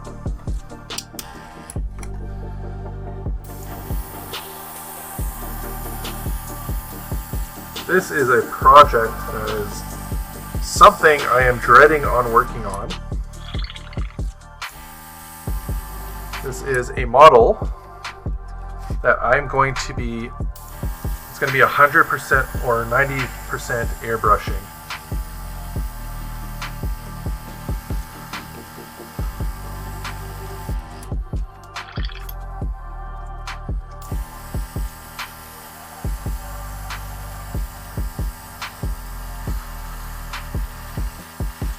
I am more of a hand painter myself. Make my brush, but I do want to try this out.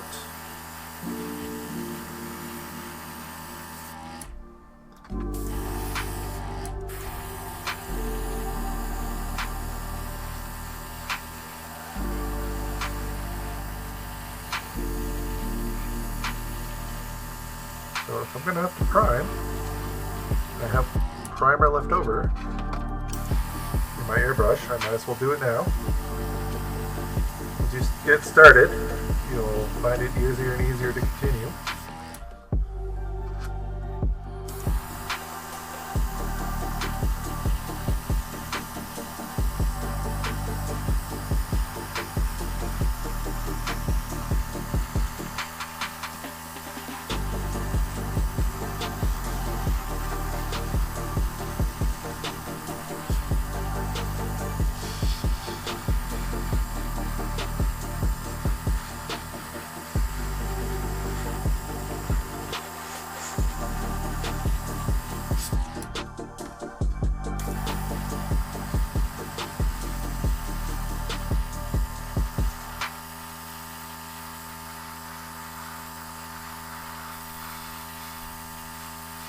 This resins, though, seems to really like the paint. So we'll find out when it dries if it absorbs the paint or if it keeps the paint sticky to it, like a paint, like it dries nice. Here we got the arm done. Now onto the head. All the dust on it. Dust it off first. But this chunk is all pure resin.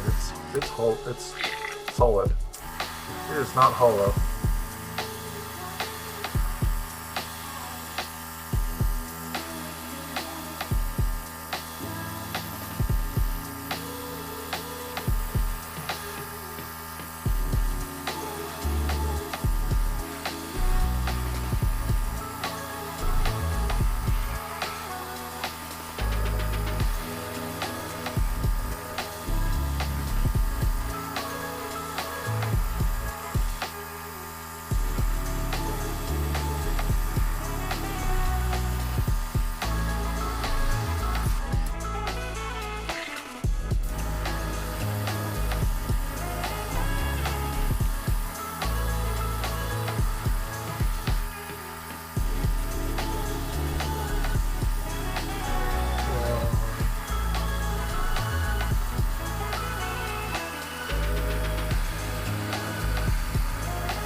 If I'm not talking, it's because I am focusing. Unfortunately, I do have a habit of doing that where I'll get too hyper focused and I will not see messages and stuff.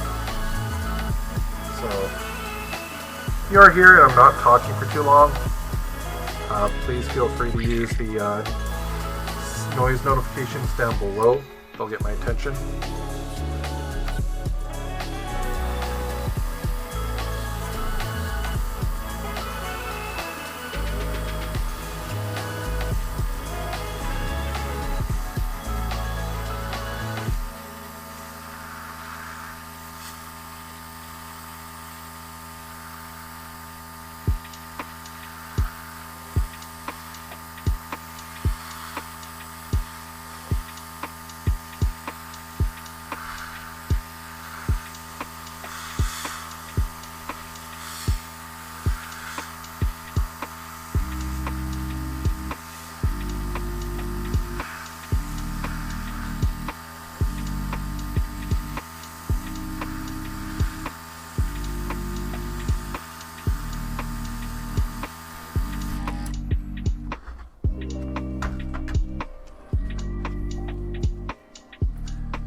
My finger.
I'm basically running out, which is good because I'm almost done this priming.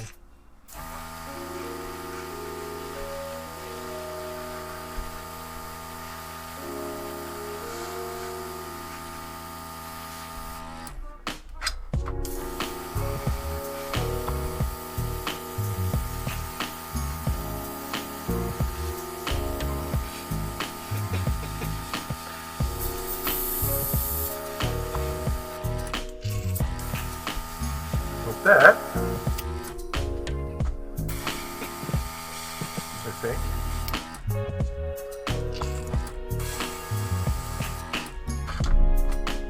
Is all the primer out of it. Add a tiny bit more just to finish off this head piece.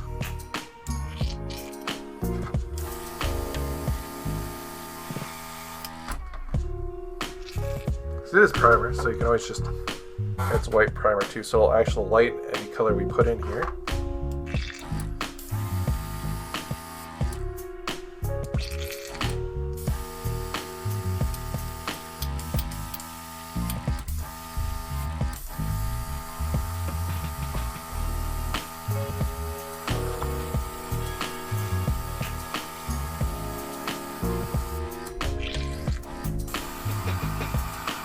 There we go. The head is primed.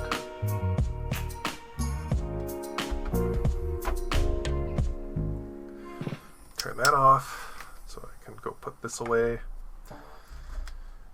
into her box. The box that is hidden under.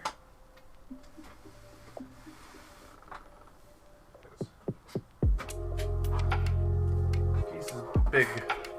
It is a statue size model, so it is huge in pieces right now. The person that made this for me too, like, because my printer wasn't big enough to make it. It was very nice to give it a pillow too, which was really cool. Had a pillow that was in the file and was part of the printing. Anyhow. Let's get to the nitty-gritty. We're going to get into the actual priming of these things of their proper colors, based off what the majority of them are going to be. So this one is very easy. She's red, because fire. So we're just going to get... well, first off, we're going to rinse out in our Pega paint water. Get my thumb out of the way. My Pego cup here. My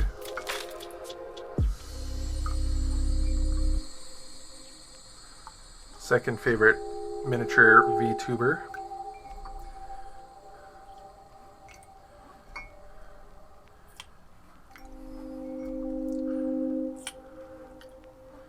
She's a VTuber that is 32 millimeters sized. That's her lore. She's the size of a Warhammer mini. Highly recommend go check her out, especially if you're Australian.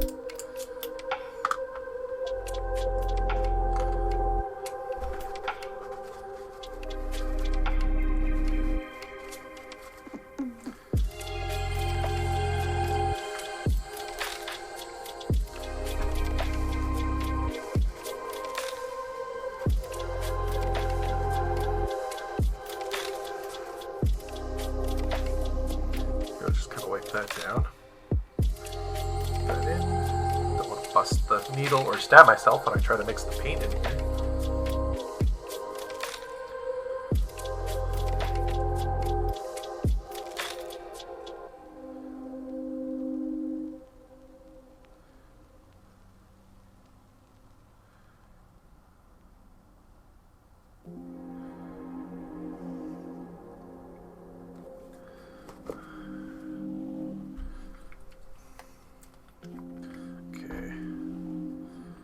Red.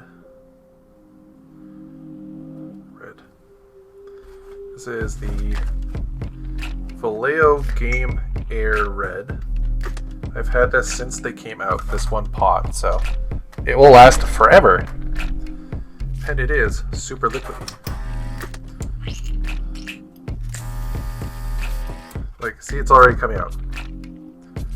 Only add a little bit of water because it has the white in it, and I want to kind of brighten it. But yeah, red comes out. Anywho, let's get right to it.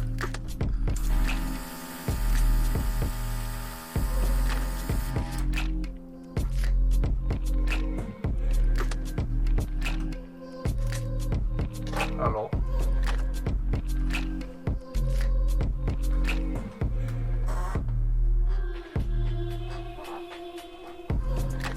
Oh, that's the music.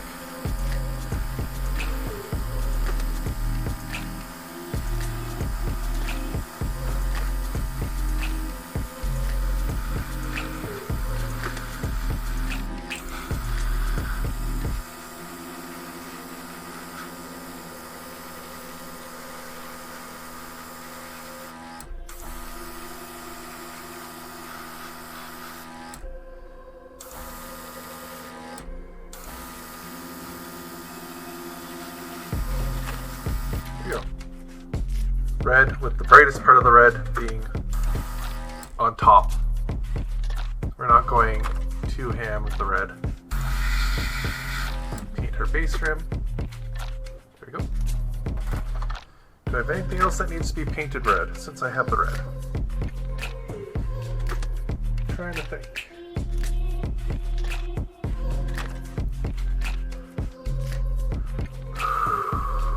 Oh, that's too small. It'll overspray like crazy. I might have something.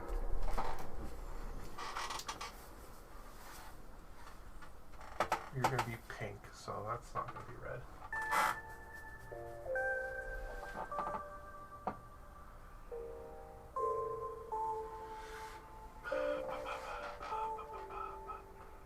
I do have something that's going to be primed red.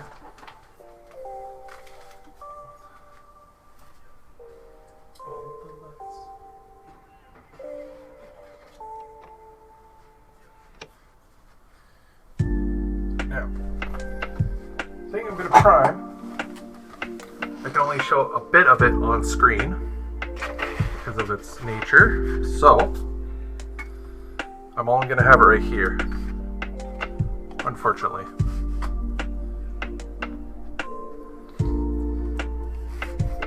But you know who she is.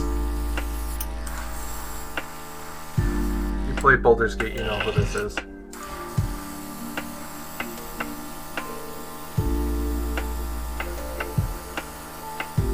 I could turn her into a piggy bank.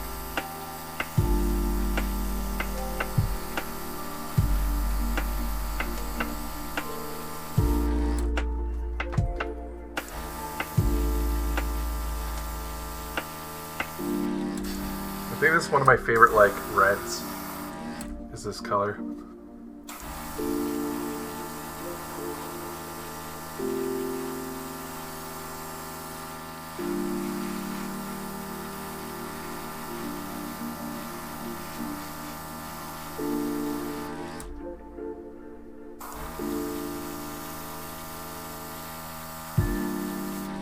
I can show this part at least.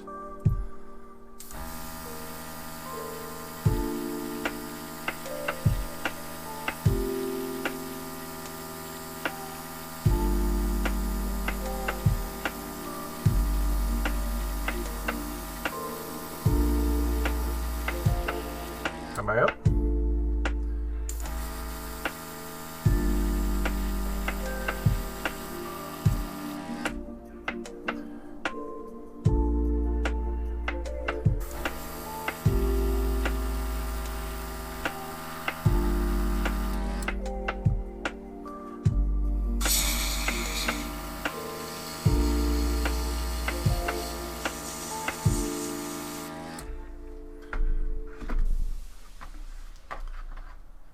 Stay. Might be able to get a little bit more out of this.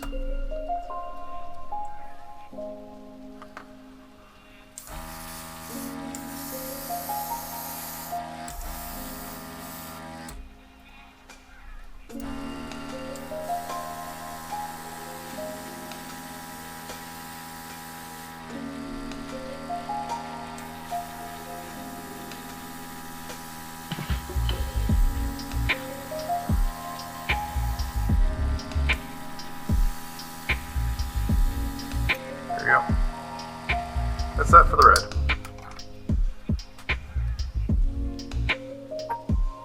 Not bad. Actually, we'll use this red on her.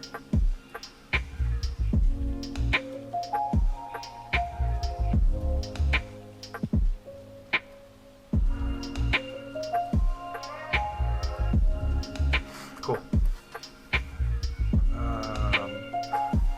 Put her to the side, I guess, because she's still drying. Can't put her back on the shelf. Anywho. So, got the red done. Now we're going to go on to the pink. That is just an easier color to mix and clean out.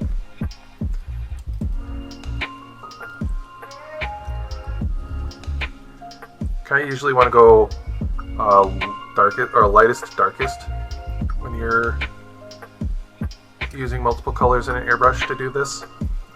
Knowing your color wheel will definitely also help.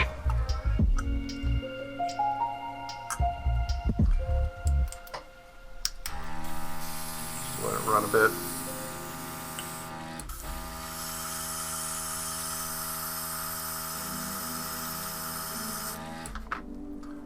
There we go. There we go, wipe that down.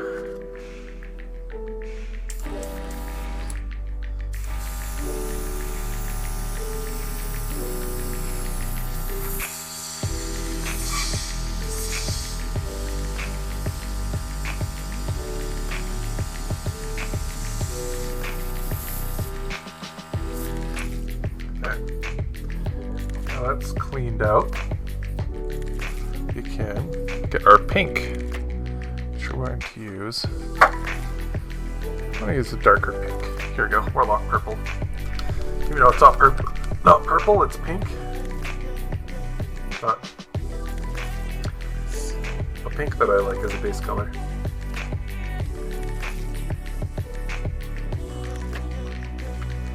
That's Theok. Oh, this can go back. Done. Done with you.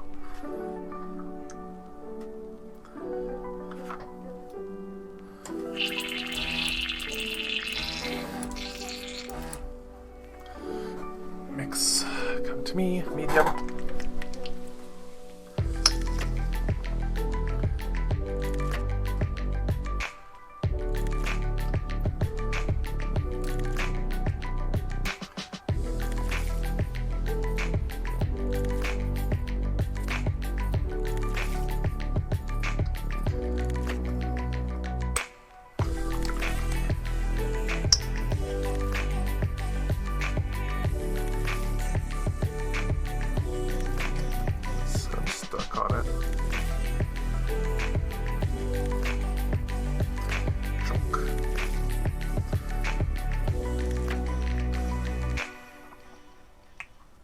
There we go. The lid wasn't fully closed, so it dried up.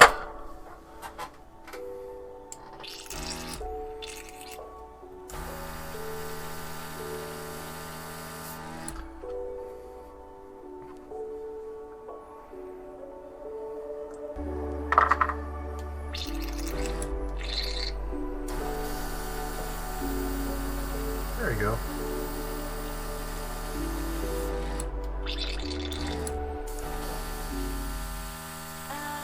Pink is mixed, and now it's just trying to find the right airflow.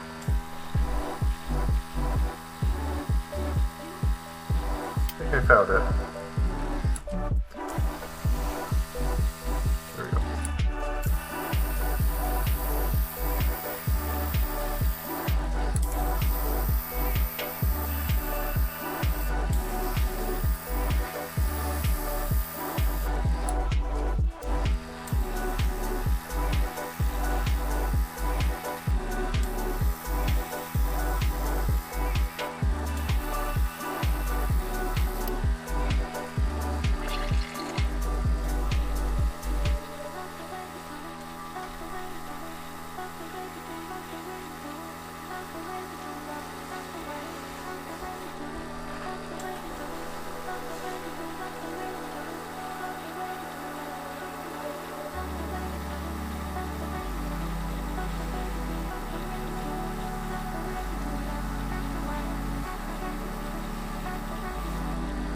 Up to it.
the majority of hers the right color.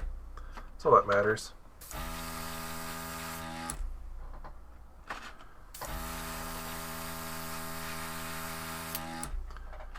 There we go. Pink done.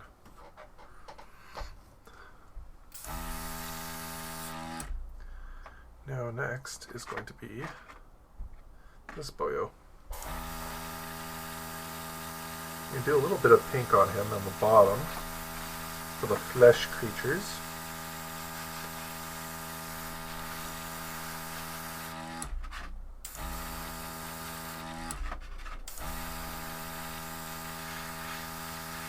And the base ring.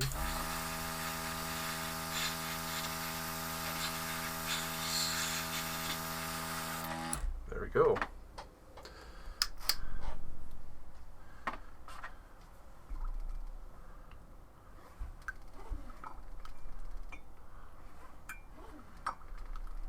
Clean out that.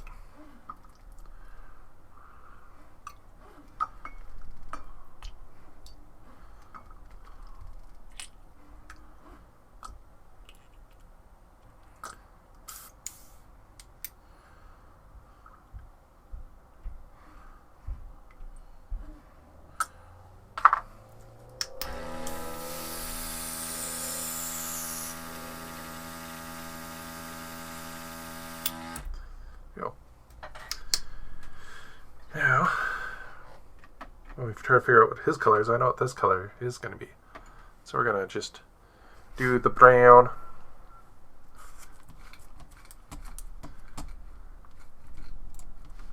Yes, we're still here. And you are, where are you?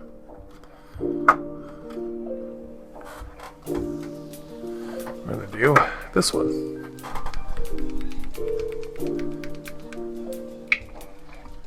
Doing cobalt skin for this photo.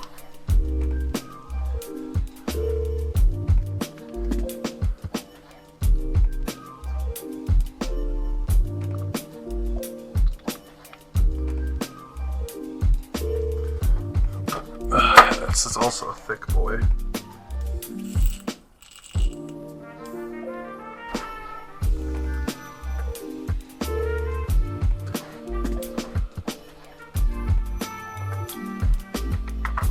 Thick boy.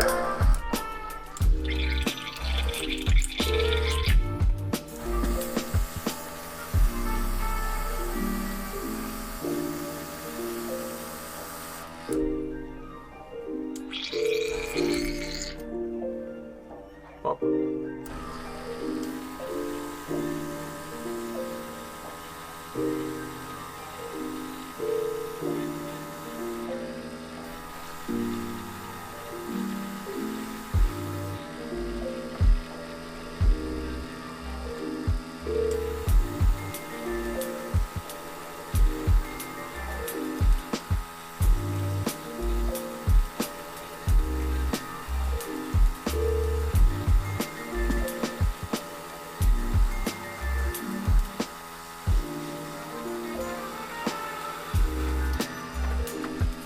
Mix a little bit of fur brown in there.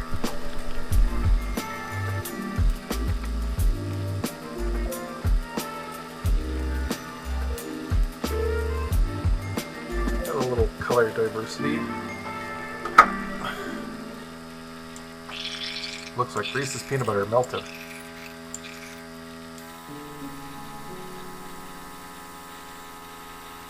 That's better. Yeah, that's way better.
There we go. Her.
Brown done on her.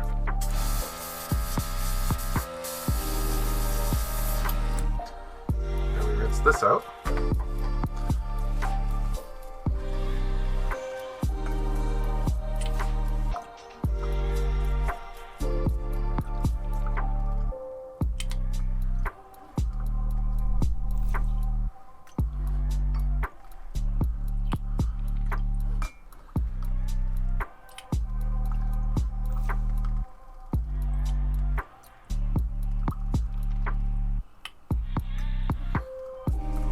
In here like melted peanut butter.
Brown has been washed out. Now on to the last color of the night. Then I'll vacuum and clean up and go eat.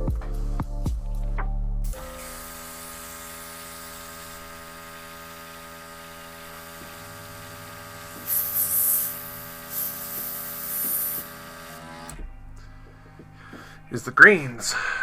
You can eat your greens. Ooh, the light is getting warm. Alright.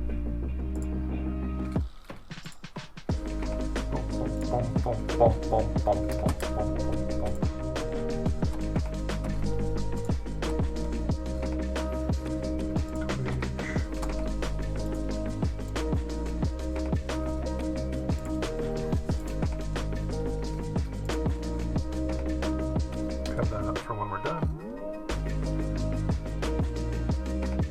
Alright. We're gonna go green with this green.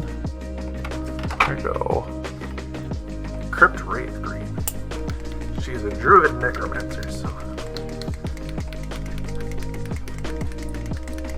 this color we're going to use for her.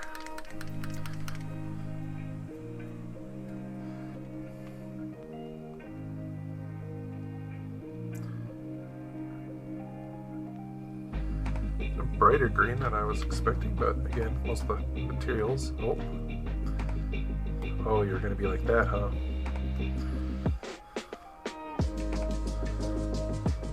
Most of the material is going to be at the bottom. Oh, you're a fucked lid, I see.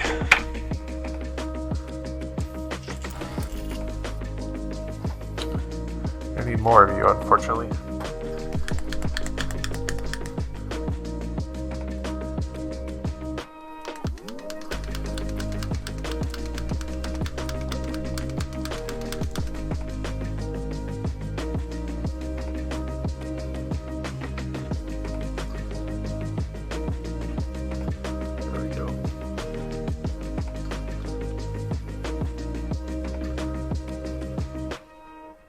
Normally I would use my paint shaker for that, but here we are. Some water. Oh,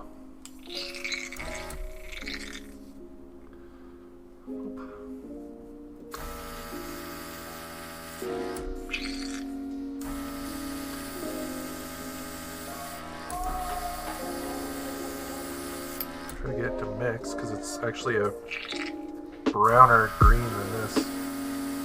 There we go.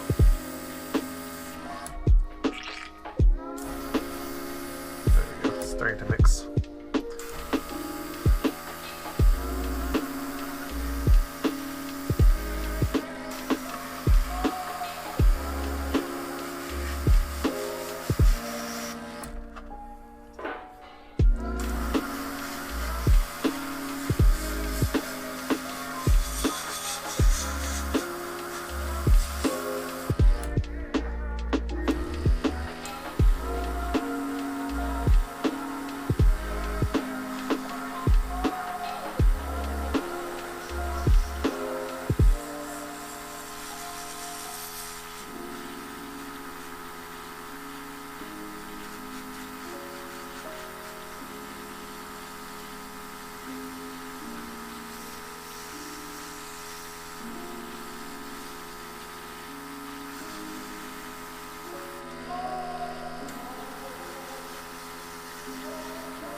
Some source lighting from the flame.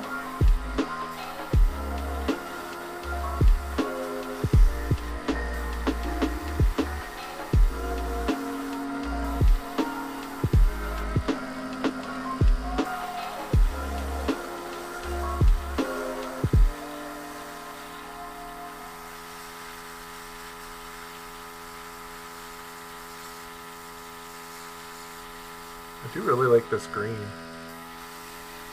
A really nice green.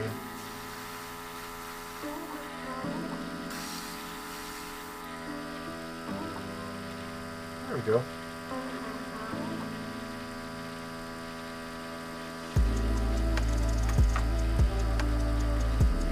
I think I'll use that on this guy too.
we go.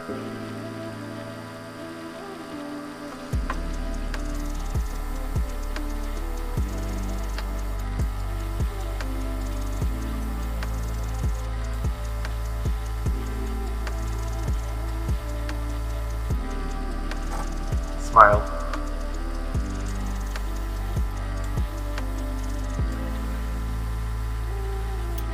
Smiley. Oh yeah. Now we wash this out.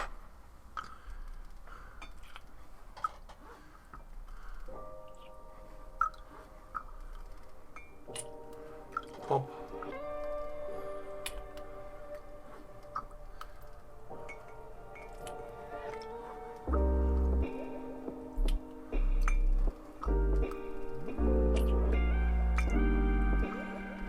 I'm going to do one more color.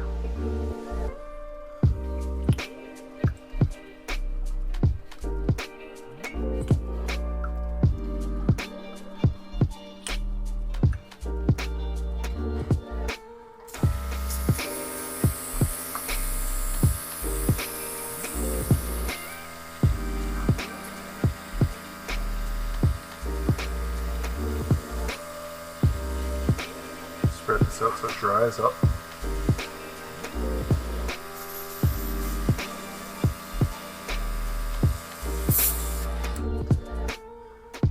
There's still green in here.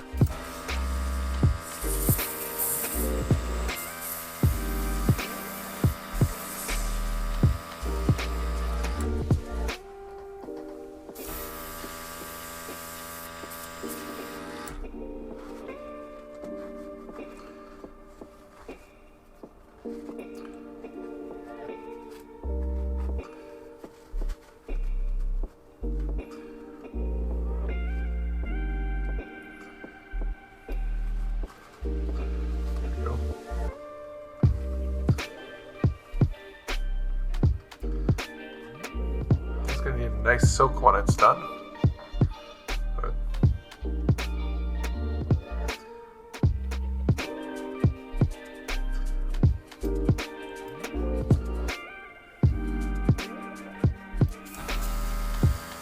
you're indeed almost there though. Okay. Last but not least, you need an orange color.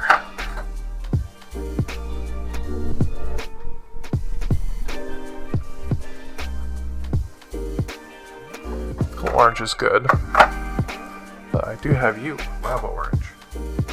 Don't use you a lot.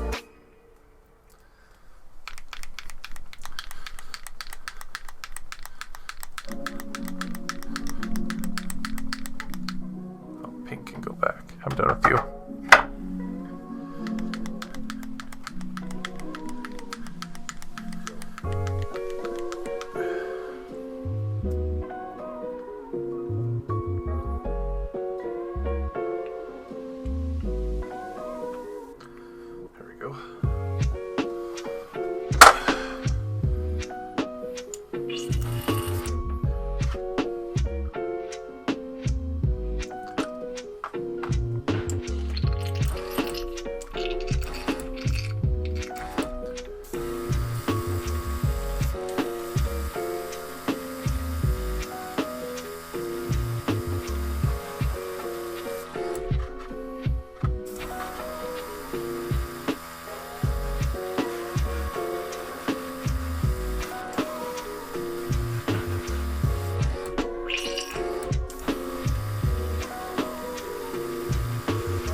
that.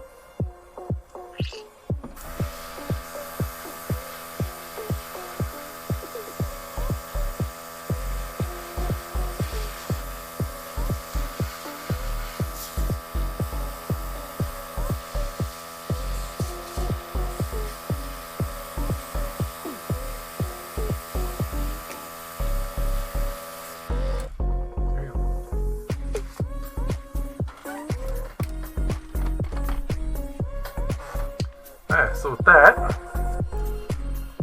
is all these models kind of so can cool down.